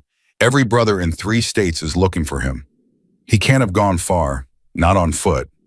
Unless he had help, a car stashed somewhere, a contact we don't know about. Bishop's voice was grim. Wells has been planning for this day for 15 years. You don't build an empire like his without exit strategies. Then we find those strategies. We find every property he owns, every friend he has, every rat hole he could crawl into. Already on it. But Ghost, there's something else. What? The girls at Haven House. One of them is asking for Lily, says she has information, something important. What kind of information? She won't say, not to us, only to Lily. Ghost's jaw tightened. The last thing he wanted was to put more pressure on Lily. But if this girl had something that could help find Wells, I'll talk to her. Where is she, though? Being transported to Memphis General for evaluation. She's 14, name's Rebecca, says she was Pastor Wells's personal assistant for the last 2 years. Personal assistant. That's what she calls it. I don't want to know what that actually means. Neither did Ghost, but he could guess. I'll be there in 20 minutes. Have someone meet me. He rode toward the hospital, mind racing. Wells was gone, but maybe this girl knew where he'd go. Maybe she was the key to ending this once and for all. Lily got the news at 6:23 a.m. Rosa came into the kitchen, face pale. Honey, I need to tell you something. What? What happened? The raid was successful. Haven House is shut down. All the girls are safe. Then why do you look like that? Rosa sat down, took Lily's hands. Pastor Wells escaped. He wasn't at his home when the FBI arrived. The words hit Lily like a physical blow. The room tilted, her vision blurred. No, that's not possible. They said they promised. They're looking for him. Every cop in 5 states. He can't hide forever. You don't know him. You don't know what he's capable of. Lily was shaking now. He'll find me. He'll find a way. He always finds a way. He's not going to find you.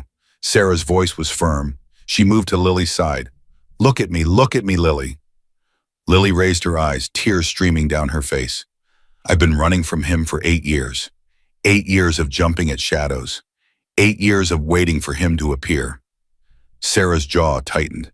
That ends today. Not because he's caught, because we're done being afraid. How can you say that he's out there?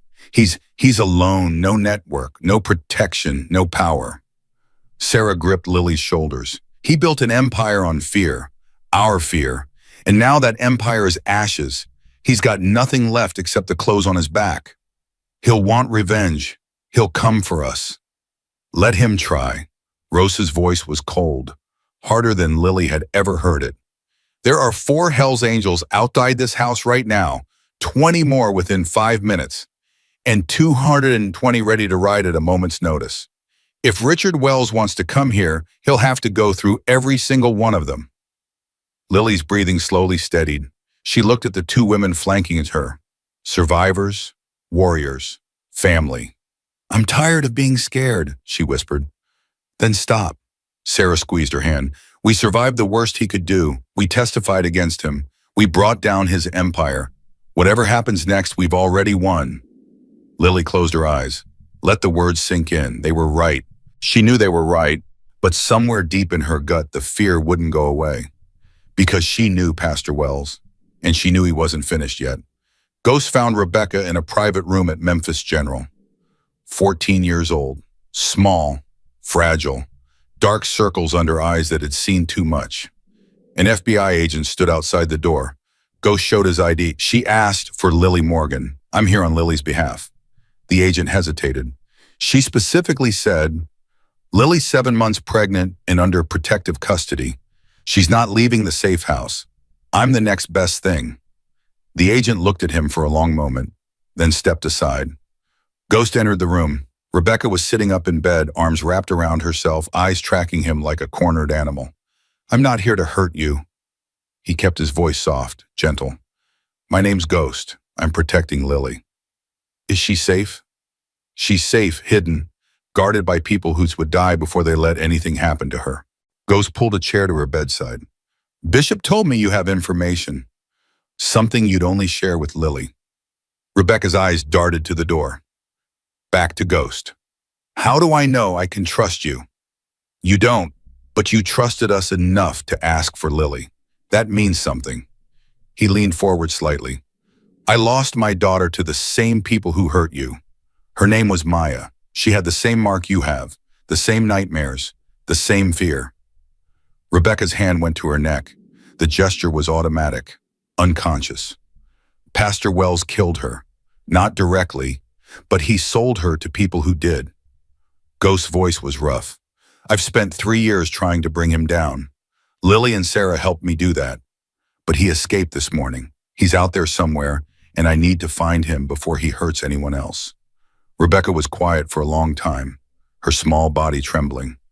He talked about it sometimes, she finally whispered, when he thought I was asleep. Phone calls, plans. Plans for what? For if everything fell apart, if someone got too close. Rebecca's voice dropped even lower. He has a place, somewhere no one knows about. He called it his insurance. Ghost's heart hammered. Do you know where? Not exactly, but I heard him mention it once. Something about his grandmother's property in Mississippi, near a town called Coldwater. Did he say anything else? Anything specific? He said it was off every record, bought through a shell company decades ago. Not even his brother knows about it. Rebecca looked up at Ghost. He said if he ever had to disappear, that's where he'd go. Wait things out until he could rebuild. Ghost stood up, his mind racing. You're sure about this Coldwater, Mississippi? I'm sure. I remember because he made me write it down once, an address, in case something happened to him and he needed me to bring supplies. Do you remember the address? Rebecca closed her eyes, concentrating. Rural Route 7. Something about a blue mailbox at the end of a dirt road. She opened her eyes. That's all I remember. I'm sorry. That's enough. Ghost pulled out his phone. You did good, Rebecca. You might have just saved a lot of lives. Will you tell Lily I'm sorry? Ghost paused. Sorry for what? For not helping her. When she was at Haven House, she tried to get me to run with her once. I was too scared. Tears spilled down Rebecca's cheeks. I should have been braver. Like her. You're being brave now. That's what matters. Ghost moved toward the door. Get some rest. You're safe, I promise. He stepped into the hallway and dialed Bishop. I've got a lead. Coldwater, Mississippi, rural Route 7, property owned by Wells' grandmother through a shell company. How solid is this? Solid enough. Get me everything you can on that location. Satellite images, property records, anything. I'm on it, and Ghost Agent Foster's been trying to reach you. She's got news. What kind of news? The kind she wouldn't share over the phone. She's on her way to the clubhouse now. Ghost ended the call and headed for his bike. Something was happening. Something big. He could feel it. Agent Foster was waiting when Ghost arrived at the clubhouse. Her face was grim, exhausted. But there was something else there too. A cold fury that matched his own. We found his escape route, she said without preamble. A tunnel running from his basement to a property 2 miles away. He had a car waiting. We found it abandoned at a truck stop 50 miles south. He's heading for Mississippi. Foster's eyes sharpened. How do you know that? One of the Haven House girls, Rebecca, she was his personal assistant. She overheard him talking about a property in Coldwater, his grandmother's place, off the books. We've been through his financial records. There's no property, shell company, bought decades ago. Not even his brother knows about it. Ghost crossed his arms. He's been planning this escape for 15 years. He's not going to leave a paper trail. Foster was quiet for a moment, processing. How far is Coldwater from here? About 2 hours south. If he left at 6 a.m., he's already there. Then we need to move. Now. Ghost, this is a federal operation. You can't have civilians involved. I know, but your federal operation just let him slip through a tunnel you didn't know existed. My people know how to track, how to hunt, how to find men who don't want to be found. And if you find him, then I call you, you make the arrest. Everything stays legal. Ghost stepped closer. But if you go in alone, if you spook him, again, he's gone for good. He knows your playbook. He doesn't know ours. Foster stared at him, weighing her options. If this goes wrong, it won't. If it does, I can't protect you. Any of you. You'll be charged with obstruction at minimum. Vigilantism at worst. I'll take that chance. Ghost held her gaze. I've been waiting 3 years for this. I'm not letting him disappear into some Mississippi swamp while we argue about jurisdiction. A long pause. Then Foster nodded once. Find him, but you call me before you do anything. I mean it, Ghost. No cowboy heroics, no revenge killings. You find him, you pin him down, and you call me. You have my word. I hope that's worth something. It's worth everything. Ghost turned toward the door. Bone, get the brothers ready. We're riding south. Within 15 minutes, 40 motorcycles roared out of Memphis, heading toward Coldwater, Mississippi. At the safe house, Lily felt the baby kick. Hard. Harder than usual. She gasped, hands flying to her belly. Lily, Rosa was beside her instantly. What is it? She's moving a lot. Lily's face twisted. Something doesn't feel right. How not right? I don't know. I've never. Another kick. Then a cramping sensation that made her double over. Rosa, something's wrong. Rosa's face went pale. Sarah, get Doc on the phone now. Sarah ran for her cell. Rosa helped Lily to the couch. Breathe, honey, deep breaths. You're going to be okay. It's too early. She's not supposed to come yet. I'm only 7 months. Sometimes babies have their own timeline. Doesn't mean anything's wrong. Rosa's voice was calm, but her eyes betrayed her fear. Doc's the best. He's delivered dozens of babies. Whatever's happening, he'll know what to do. Another cramp. Lily cried out. Where's Ghost? I need Ghost. He's hunting Wells, but I'll get him a message. He'll come. Don't. Lily grabbed Rosa's arm. Don't pull him away. Finding Wells is more important. You're important too. If Wells gets away, none of us are ever safe. Not me, not the baby, not any of us. Lily's jaw tightened through the pain. Let Ghost finish this. I'll be okay. Rosa looked at her. This 16-year-old girl who'd survived 4 years of hell and was still thinking about others even now. You're the bravest person I've ever met, Rosa whispered. I'm not brave. I'm just Another cramp cut her off. Lily squeezed Rosa's hand hard enough to leave marks. I'm just tired of being afraid. Sarah appeared in the doorway. Doc's 20 minutes out. He says keep her calm, keep her hydrated, and don't let her walk around too much. The baby? He says it could be false labor, stress-induced contractions, common in traumatic situations. Sarah moved to Lily's other side, but we need to be ready, just in case. Lily closed her eyes, focused on breathing, in and out, in and out. Somewhere south of Memphis, 40 Hells Angels were hunting the man who had destroyed her childhood. And here in this farmhouse, her daughter was fighting to enter a world that was still full of monsters. Please, Lily thought. Please let Ghost find him. Please let this be over. Please let my baby be okay. The convoy reached Coldwater at 4:47 p.m. Ghost pulled off the main road, the other bikes falling in behind him. Bishop had sent coordinates. Satellite imagery showed a small farmhouse at the end of a long dirt road surrounded by dense woods. Bone, musto, take 10 brothers and circle around to the north. Cut off any escape routes. On it. Cypher, you and the tech guys stay here. Monitor every frequency. If Wells makes any calls, I want to know about it. Understood. Everyone else with me. We go in slow. We go in quiet. We find him, we contain him, and we call Foster. Ghost looked at the faces around him. Nobody plays hero. Nobody takes shots. We're here to catch him, not kill him. Murmurs of agreement, some reluctant, but they all nodded. Ghost led 20 brothers down the dirt road, engines off, pushing their bikes in silence. The farmhouse appeared through the trees, small, weathered, a single light glowing in the front window. And there, parked behind the house, a dark sedan, the same one the FBI had found abandoned at the truck stop. He was here. Ghost raised a hand. Everyone stopped. Spread out. Cover every exit. Nobody moves until I give the signal. His brothers melted into the woods like shadows. Years of riding together had made them a unit, a family. They moved without needing words. Ghost crept toward the farmhouse.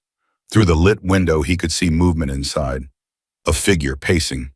Wells. 3 years of rage burned in Ghost's chest. 3 years of grief. 3 years of watching his daughter's murderer walk free. He could end it right now, one bullet through that window. Justice served, but that wasn't justice. That was revenge. And revenge wouldn't bring Maya back. He pulled out his phone, dialed Foster. I've got him. Coldwater. End of Rural Road 7. He's in the farmhouse. Hold your position. I'm sending a team from Jackson. They'll be there in 40 minutes. 40 minutes is too long. He could run. Do you have the house surrounded? Every exit covered. Then he's not going anywhere. Hold Ghost, please. Ghost gritted his teeth. 40 minutes, not a second more. Thank you. He ended the call and crouched in the darkness, watching the man who had destroyed so many lives pace back and forth in his grandmother's farmhouse. 40 minutes. He could wait 40 minutes. But somewhere in his heart, he knew it wasn't going to be that simple. Nothing with Pastor Richard Wells was ever simple. And sure enough, 37 minutes later, the farmhouse door opened. Wells stepped out onto the porch. He was carrying a gas can. Ghost's blood ran cold. He's going to burn the place. The whisper came from Bone, crouched beside him in the shadows. Evidence, records, whatever he's got stashed in there. Ghost's mind raced. If that house burns, we lose everything. What do we do? Ghost watched Wells walk toward the side of the house, gas can in hand. In 3 minutes, maybe less, he'd have that place doused. We move, now. He burst from the tree line. Richard Wells, stop where you are. Wells spun. His face went white with shock. Then something else flickered across it. Recognition, understanding, and rage. You! Wells' voice dripped venom. The biker, the one who's been protecting my property. Lily isn't property. Neither were the other girls. Ghost advanced steadily. Put down the gas can. It's over. It's not over until I say it's over. Wells didn't move. His hand tightened on the can. Do you have any idea what you've destroyed? What I built. You built a trafficking empire on the bodies of children. You sold girls like cattle. You murdered anyone who got too close. Ghost's voice was ice. I know exactly what I destroyed. And I'd do it again. Wells laughed, a bitter, broken sound. You think you've won? You've won nothing. I have money in accounts you'll never find. Contacts in countries that don't extradite. I'll rebuild. I always rebuild. Not this time. Ghost nodded toward the woods. Figures emerged. 20 Hells Angels surrounding the house. There's nowhere to run, Wells. FBI is 3 minutes out. You can surrender with dignity or you can go down swinging. Either way, you're done. For a long moment, Wells didn't move. Then his hand dipped into his pocket. Gun, Ghost shouted. Everything happened at once. Wells pulled a pistol, aimed at Ghost, squeezed the trigger. The shot went wide. Ghost dove left. Return fire erupted from the tree line. Non-lethal. Warning shots. Wells stumbled backward. The gas can dropped. Fuel splashed across the porch. And then impossibly he smiled. If I can't have my legacy, neither can you. He flicked a lighter. No, Ghost lunged. The lighter hit the gasoline. The porch exploded into flame. Ghost tackled Wells off the steps. They rolled in the dirt, grappling for the gun. Wells was older but desperate. He fought like a man with nothing left to lose. You took everything, Wells screamed. Everything I built. You took my daughter. Ghost slammed his fist into Wells's face. You took Maya. The gun skittered away into the darkness. Ghost pinned Wells to the ground, hands around his throat. Behind him, the farmhouse burned. Years of evidence going up in smoke, but he had something better. He had Wells. Go ahead. Wells' voice was a rasp. Kill me. Prove them all right. Prove you're exactly what they say you are. Ghost's hands tightened, every instinct screaming to squeeze, to crush, to end this monster once and for all. Ghost Bone's voice, distant, urgent. Feds are here, they're pulling up now. Ghost stared down at Wells, at the man who had destroyed his daughter, who had hurt Lily, who had built an empire on the suffering of children. You want me to kill you, Ghost said slowly, because death is easier than what's coming. Death is quick. Prison is forever. He released Wells's throat, stood up. You're going to live, Pastor. You're going to live a long, long time in a cell, and every day you're going to remember that a bunch of outlaw bikers burned down everything you built. FBI agents swarmed the property. Wells was dragged to his feet, cuffed, read his rights. Agent Foster appeared at Ghost's side. You got him. We got him. Ghost watched Wells being loaded into a federal vehicle. It's over. Not quite. Foster's voice was soft. I just got word from Memphis. Lily Morgan went into early labor 2 hours ago. Ghost's heart stopped. Does she? She's at the hospital. Doc's with her. But Ghost... Foster's hand touched his arm. She's asking for you. He was on his bike before she finished speaking. Ghost rode through the night like a man possessed. 200 miles between Coldwater and Memphis. 200 miles of dark highway and racing thoughts and prayers he hadn't spoken in years. Lily was in labor, 7 months pregnant. Too early, too dangerous. He pushed the bike harder. The engine screamed. The wind cut through his jacket like knives. Please, he thought, please let her be okay. Please let the baby be okay. 3 hours. That's how long it took to reach Memphis General. 3 hours of imagining the worst. 3 hours of remembering Maya. 3 hours of wondering if he was about to lose another girl he'd sworn to protect. He abandoned his bike at the emergency entrance and ran. Rosa met him in the hallway outside the maternity ward. Her face was pale, exhausted. But there was something else there too, something he couldn't read. Where is she? Delivery room, Doc's with her. Rosa grabbed his arm. Ghost, wait. I need to see her. You will, but you need to know something first. Ghost's heart stopped. She's alive. The baby's alive. Rosa's grip tightened, but it was close, really close. The cord was wrapped around the baby's neck. Doc had to do an emergency cesarean. But they're okay. They're okay, both of them. Rosa's face finally softened, something like wonder breaking through the exhaustion. Ghost, she's beautiful. The baby. She's so beautiful. Ghost felt his legs go weak. He braced himself against the wall. Can I see them? Lily's asking for you. She's been asking for you for hours.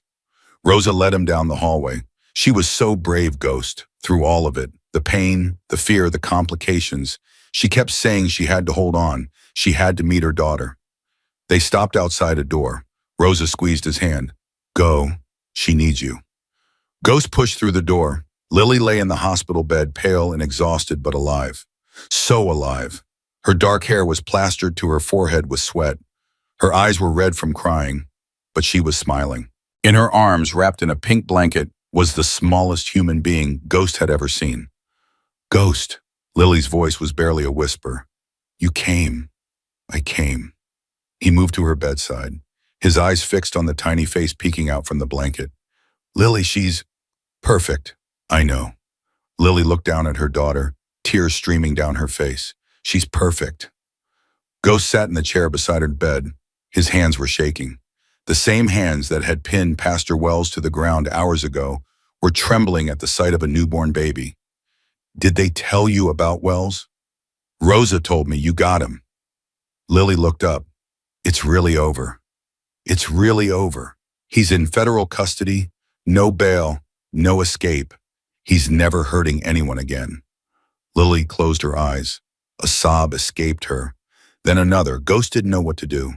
He'd faced combat. He'd faced grief. He'd faced the worst humanity had to offer. But he'd never faced this overwhelming relief, this impossible hope. Can I hold her? Lily's eyes opened, surprise flickering across her face. You want to? If that's okay. Lily carefully transferred the tiny bundle into his arms. Ghost cradled her like she was made of glass, like she might break if he breathed too hard. The baby opened her eyes, dark, clear, looking up at him with that unfocused newborn gaze that somehow saw everything. Hey there, little one, his voice cracked. I'm Ghost. I'm a friend of your mama's. She doesn't have a name yet. Lily was watching him, something soft in her expression. I was waiting. Waiting for what? For this to be over, for her to be safe. Lily's hand reached out, fingers brushing her daughter's cheek.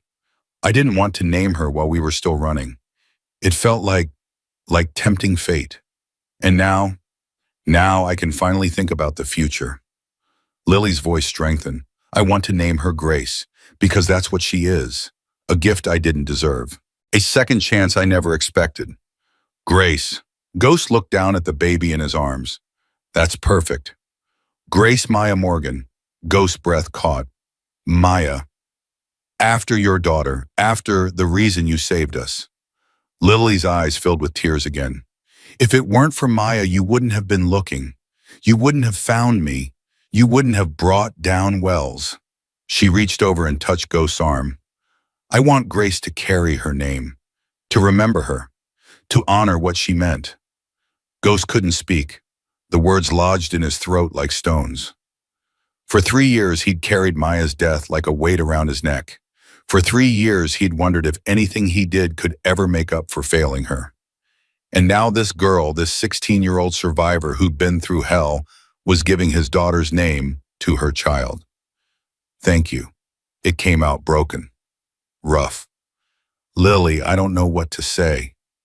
You don't have to say anything. Lily smiled through her tears. Just promise me you'll be there. For her, for both of us. Promise me we're family. You're family, both of you. From the moment I walked into that laundromat, you were family. Ghost looked at Grace, at the tiny miracle in his arms. I promise Lily, on Maya's memory, on everything I am, I'll be there. Always. The door opened. Sarah appeared, Rosa behind her. Is it okay if we come in? Lily nodded. Come meet her. Sarah approached the bed slowly, her eyes wide, wondering. She's so small. 5 pounds, 3 ounces. Lily's voice was proud. Doc said she's a fighter, just like her mama. Sarah laughed, a real laugh, the first one Ghost had heard from her. Grace Maya Morgan. She's going to grow up knowing what her mother did, what we all did. Sarah reached out and touched the baby's tiny hand. She's going to grow up free. Rosa was crying, silently, tears streaming down her weathered face. 6 years, she whispered. 6 years of doing this, protecting girls, hiding them, praying they'd make it. She looked at Lily, at Grace. This is the first time I've been there for the beginning, for the hope instead of just the fear. There'll be more, Lily said. More girls, more babies, more hope. She looked around at the faces surrounding her. We're going to make sure of it. Ghost carefully handed Grace back to Lily. The baby fussed slightly, then settled against her mother's chest. I need to make some calls. Bishop needs to know. The brothers are waiting to hear. Ghost stood. But I'll be back. I'm not going anywhere. I know. Lily looked up at him. Ghost, thank you for everything, for believing me, for fighting for us, for being the father Grace is going to need. The word hit him like a bullet. Father, I'm not. You are, maybe not by blood, but in every way that matters. Lily's voice was certain, unshakable. She's going to need someone to teach her what courage looks like, what loyalty looks like, what it means to protect people who can't protect themselves. That's you, Ghost. That's always been you. Ghost stood frozen, his heart pounding. For 3 years, he'd been defined by what he'd lost, by the daughter he couldn't save, by the failure that haunted his every waking moment.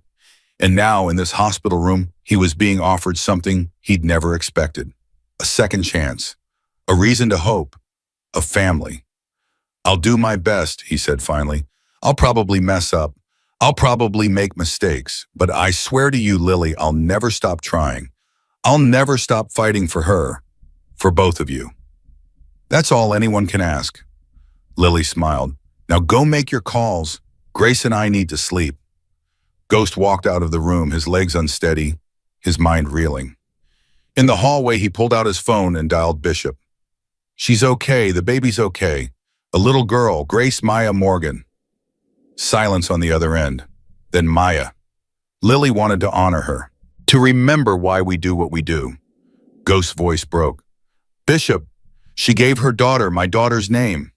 More silence. When Bishop spoke again, his voice was thick. Ghost, I don't know what to say.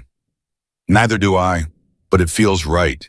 It feels like something good finally came out of all this pain. Something good came out of it. You saved those girls, so you brought down Wells. You gave 50-something survivors their lives back. Bishop cleared his throat. Maya would be proud of you. I know I am. Thanks, brother. What now? Now we finish this, the trial, the testimony, making sure Wells never sees daylight again. Ghost took a breath. And after that, we rebuild. We keep doing what we've always done, protecting people, fighting for people, being the family that nobody else will be. Sounds like a plan. It's more than a plan. It's a promise. Ghost looked back at Lily's door. A promise I intend to keep for the rest of my life. 3 months later, Pastor Richard Wells stood trial in federal court. The evidence was overwhelming. Financial records, survivor testimony, the contractors who'd turned state's witness, documents recovered from the burned farmhouse that Wells thought he'd destroyed. Lily testified first, 7 hours on the stand, recounting 4 years of horror in unflinching detail.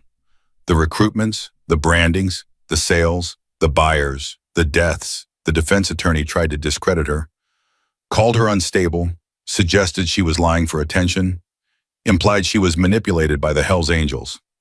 Lily didn't flinch. I spent 4 years being told I was worthless, being sold like property, being branded like an animal. Her voice rang clear through the courtroom. I'm not lying. I'm not manipulated. I'm telling the truth because someone has to, because the other 800 girls who went through that place can't speak for themselves. Sarah testified next. 8 years of running, 8 years of fear, 8 years of watching from the shadows while Pastor Wells built his empire on the bodies of children. Then Rebecca, 14 years old, Wells' personal assistant. Her testimony was the hardest to hear, the most damaging, the most impossible to deny. By the time the prosecution rested, the jury wasn't looking at Richard Wells like a defendant anymore. They were looking at him like a monster. The verdict came on a Tuesday afternoon. Guilty. All counts, human trafficking, child exploitation, murder, conspiracy, racketeering, tax evasion. The sentencing hearing was 3 weeks later, life plus 347 years, no possibility of parole. When the judge read the sentence, Lily sat in the gallery holding Grace. The baby was 3 months old now, healthy, happy, growing stronger every day. She watched Pastor Wells, the man who had stolen her childhood, branded her skin, planned to sell her daughter, being led away in handcuffs. He looked at her as he passed. She smiled, not in triumph, not in revenge, in peace. It was over. Finally, truly over. Outside the courthouse, Ghost was waiting. "How do you feel?" "Free." Lily looked up at the sky. Blue, clear, endless. "For the first time in my life, I feel completely free." "You earned it." "We earned it, all of us." Lily looked down at Grace sleeping peacefully in her arms. "She's never going to know what that place was like. She's never going to feel what I felt. That's the real victory." Ghost nodded. "What now?" "Now I finish high school, get my GED, maybe go to college someday." Lily smiled slightly. "Rosa says I should become a social worker, help kids like me, make sure they don't fall through the cracks." "You'd be good at that." "I have good teachers." She looked at him. "Ghost, I've been thinking about something." "What, the ceremony, the one Rosa told me about, where the club formally welcomes new family members?" Lily's voice grew uncertain. "She said it's a big deal, that it doesn't happen very often." "It doesn't. She said you have to earn it, prove yourself, show that you're worthy of being called family." Ghost was quiet for a moment. Then he pulled something from inside his vest, a small leather bundle. "We've been waiting for the right moment." He unfolded the bundle to reveal 2 items, a tiny leather vest, baby-sized with a small angel patch on the back, and a larger vest, youth-sized black leather with a phoenix rising from flames. "The ceremony is tonight at the clubhouse." Ghost's eyes met hers. The brothers voted. Unanimous. "You and Grace are officially family. Forever." Lily stared at the vests, her hands trembling. "Ghost, I don't know what to say." "Say you'll be there. Say you'll let us honor what you've done, what you've survived, what you've become." Lily looked at Grace, at the tiny vest that would fit her daughter, at the promise it represented. "We'll be there." The clubhouse was packed. 220 Hells Angels, their families, their children, brothers who'd ridden from across the South to witness this moment. Lily stood at the center of the room, Grace in her arms, Sarah beside her, Rosa behind them. Ghost stepped forward. The room fell silent. 3 months ago, a 16-year-old girl walked into a laundromat in Memphis, pregnant, alone, running for her life. His voice carried through the crowded room. She had every reason to give up, every reason to stop fighting, every reason to believe that nobody would help her. He paused, looking at Lily, but she didn't give up. She fought, she survived, and when she found us, she didn't just ask for protection, she offered to help bring down the man who'd destroyed her childhood. She testified. She recruited other witnesses. She stood up in a federal courtroom and told the truth even when it meant reliving her worst nightmares. Ghost reached into his vest and pulled out the small leather bundle. "Lily Morgan isn't just a survivor. She's a warrior, she's a mother, and tonight she becomes family." He unfolded the tiny vest and held it up. "This is for Grace Maya Morgan. She's not a member. She's not a writer.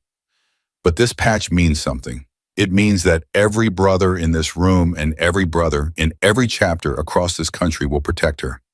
It means she'll grow up knowing she's safe. It means she'll never be alone." Lily's eyes filled with tears. She held Grace out, and Ghost carefully slipped the tiny vest over the baby's arms. The brothers erupted in cheers. Grace startled at the noise, then settled against her mother's chest, content. Ghost held up the second vest. "This one's for you, Lily." He turned it so she could see the back. A phoenix rising from flames, the words, "Hell's Angels Family," curved above it. "You're not a writer, you're not a member, but you're family, forever." This patch means we stand with you. It means we fight for you. It means you're never alone again. Lily's hands were shaking as she took the vest. She slipped it on over her shoulders, felt the weight of the leather, the promise it carried. "Thank you," her voice broke. "Thank you for finding me, for believing me, for giving us a home. Thank you for trusting us." Ghost's voice was rough.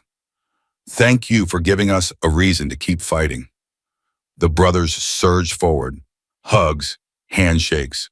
Welcome to the family. Words of congratulation and promises of protection. Lily stood in the center of it all, holding her daughter wearing a phoenix on her back. Sarah appeared beside her. How does it feel? Like I belong somewhere. Lily looked around at the sea of leather and patches and hard faces that had somehow become family, like I finally found home. That's exactly what it is, Sarah smiled. Home. Forever. 2 years later, Lily graduated from community college with honors. She stood on the stage in her cap and gown, Grace now a toddler with her mother's dark hair and fierce spirit sitting on Ghost's lap in the audience. Sarah was there.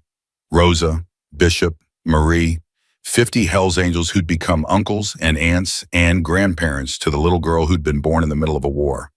When Lily's name was called, the bikers erupted, cheers and whistles and applause that drowned out everything else in the auditorium.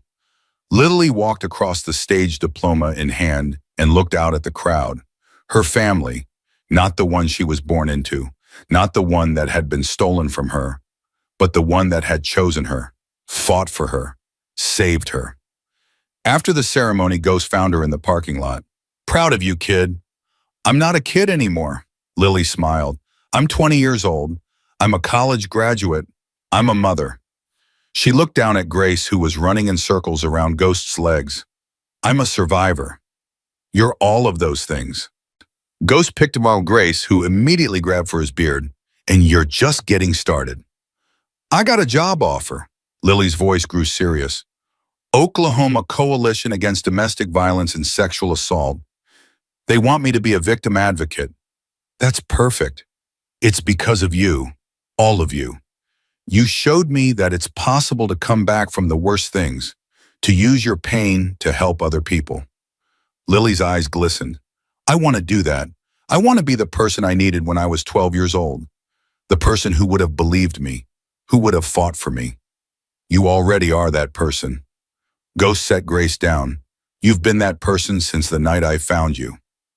Ghost, Lily took a breath. I need to ask you something. Anything. Grace is going to need a father, a real one, someone to teach her to ride a bike, to scare off boys when she's a teenager, to walk her down the aisle someday. Lily met his eyes. I've been thinking about this for a long time, and I keep coming back to the same answer. Ghost waited. Will you be her godfather, officially, legally? Lily's voice trembled. Will you be the dad she deserves? Ghost was silent for a long moment.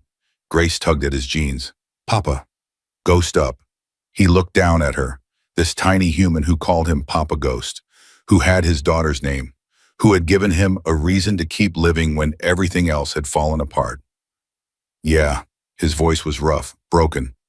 Yeah, I'll be her dad, for as long as she'll have me. Lily threw her arms around him. Grace squeezed between them, demanding to be included in the hug. Thank you, Lily whispered, for everything, for finding me, for saving us, for becoming the family we needed. Thank you for letting me be part of it. Ghost held them both. Thank you for giving me my life back. 5 years later, Grace started first grade. She wore a tiny backpack shaped like a motorcycle. Her lunchbox had a Hells Angels logo on it, custom made by one of the brothers who worked in leathercraft. Her shoes lit up when she walked. Lily stood at the school gate watching her daughter disappear into a building full of other children, other families, other lives. She's going to be fine. Sarah appeared beside her. The years had been kind to her. She'd stopped running, started a nonprofit to help trafficking survivors, found peace in the work. I know, it's just... Lily wiped her eyes. She's growing up so fast. That's what kids do. Sarah smiled. Especially kids who are loved. They grow into the people they're meant to be. She asked me about it last night, about Haven House, about Pastor Wells. Lily's voice dropped. She's old enough now to have heard things, bits and pieces from other kids. What did you tell her? The truth, as much of it as she could understand. Lily looked at the school, at the normal life her daughter was about to have. I told her that some people tried to hurt Mommy, that Papa Ghost and his friends saved us, that the bad man went to prison and can never hurt anyone again. How did she take it? She said she was glad Papa Ghost found us. Then she asked if she could have ice cream for dinner. Lily laughed. She's resilient, just like her mama. Just like all of us. Sarah squeezed her shoulder. We made it, Lily. Against everything. We made it. Ghost was waiting when they got home. He was 66 now. The silver hair had gone completely white. The reading glasses were a permanent fixture. His knees complained in cold weather. But he still wore his Hells Angels president patch. Still took calls at midnight about someone who needs help. Still showed up every single time for the people who had become his family. Grace ran to him the moment she saw him. Papa Ghost, I made a friend. He scooped her up, grunting slightly at the effort. You did, what's her name, Emma? She has red hair and freckles, and she likes motorcycles too. Smart girl. Ghost set her down. Now go wash up. Your mom's making dinner. Grace ran inside. Ghost turned to Lily. How was it? Harder than I expected, letting her go. Lily sat down beside him on the porch. I spent so long protecting her, fighting for her, and now she's out there in the world without me. She's not without you. She carries you with her. Ghost pulled out a worn photograph from his vest. Maya, smiling, young, alive. Just like Grace carries Maya. Lily looked at the photograph, at the girl who had died so that other girls could live, whose name lived on in her daughter. Do you still miss her every day? Ghost tucked the photo away, but it doesn't hurt the same way anymore. The grief is still there. It always will be. But there's room for other things now. Durchschweigen, hope, love. Because of us. Because of you. You and Grace and Sarah and all the girls we've saved over the years. Ghost looked out at the sunset. Maya's death almost destroyed me, but her memory built something better. A purpose, a family, a reason to keep fighting. Lily leaned against his shoulder. I'm speaking at the state legislature next month about system reforms, about closing the gaps that let predators like Wells operate. I know, I'm coming. You don't have to try and stop me. Ghost smiled. I've watched you grow from a scared teenager into one of the bravest people I know. I'm not missing a single moment of what comes next. What does come next? Whatever you want. College, career, changing the world. Ghost put his arm around her. You've got all the time in the world now, Lily. And you've got family to support you through all of it. The door banged open. Grace reappeared, hands dripping water everywhere. Mommy, I'm hungry. Can we have pizza? I thought you wanted to make dinner. Pizza is dinner. Grace's logic was unassailable. Lily laughed. Fine. Pizza it is. Go get your jacket. Grace cheered and ran back inside. Ghost stood his knees creaking. I should go. Let you have your evening. Stay. Lily caught his hand. Stay for dinner. Stay for a movie. Stay because you're family, and family doesn't leave. Ghost looked at her. This woman who had been a terrified girl in a laundromat, who had become a mother, a graduate, an advocate, a warrior, who had given him back his life. Okay, he smiled. I'll stay.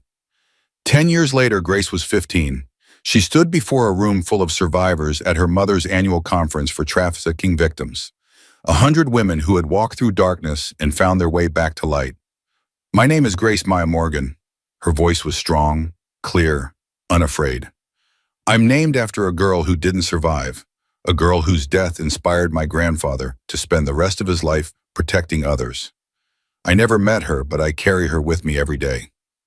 She looked out at the audience, at her mother in the front row, at Papa Ghost beside her, older now, but still wearing his vest, at Sarah and Rosa and Bishop and all the others who had become her family.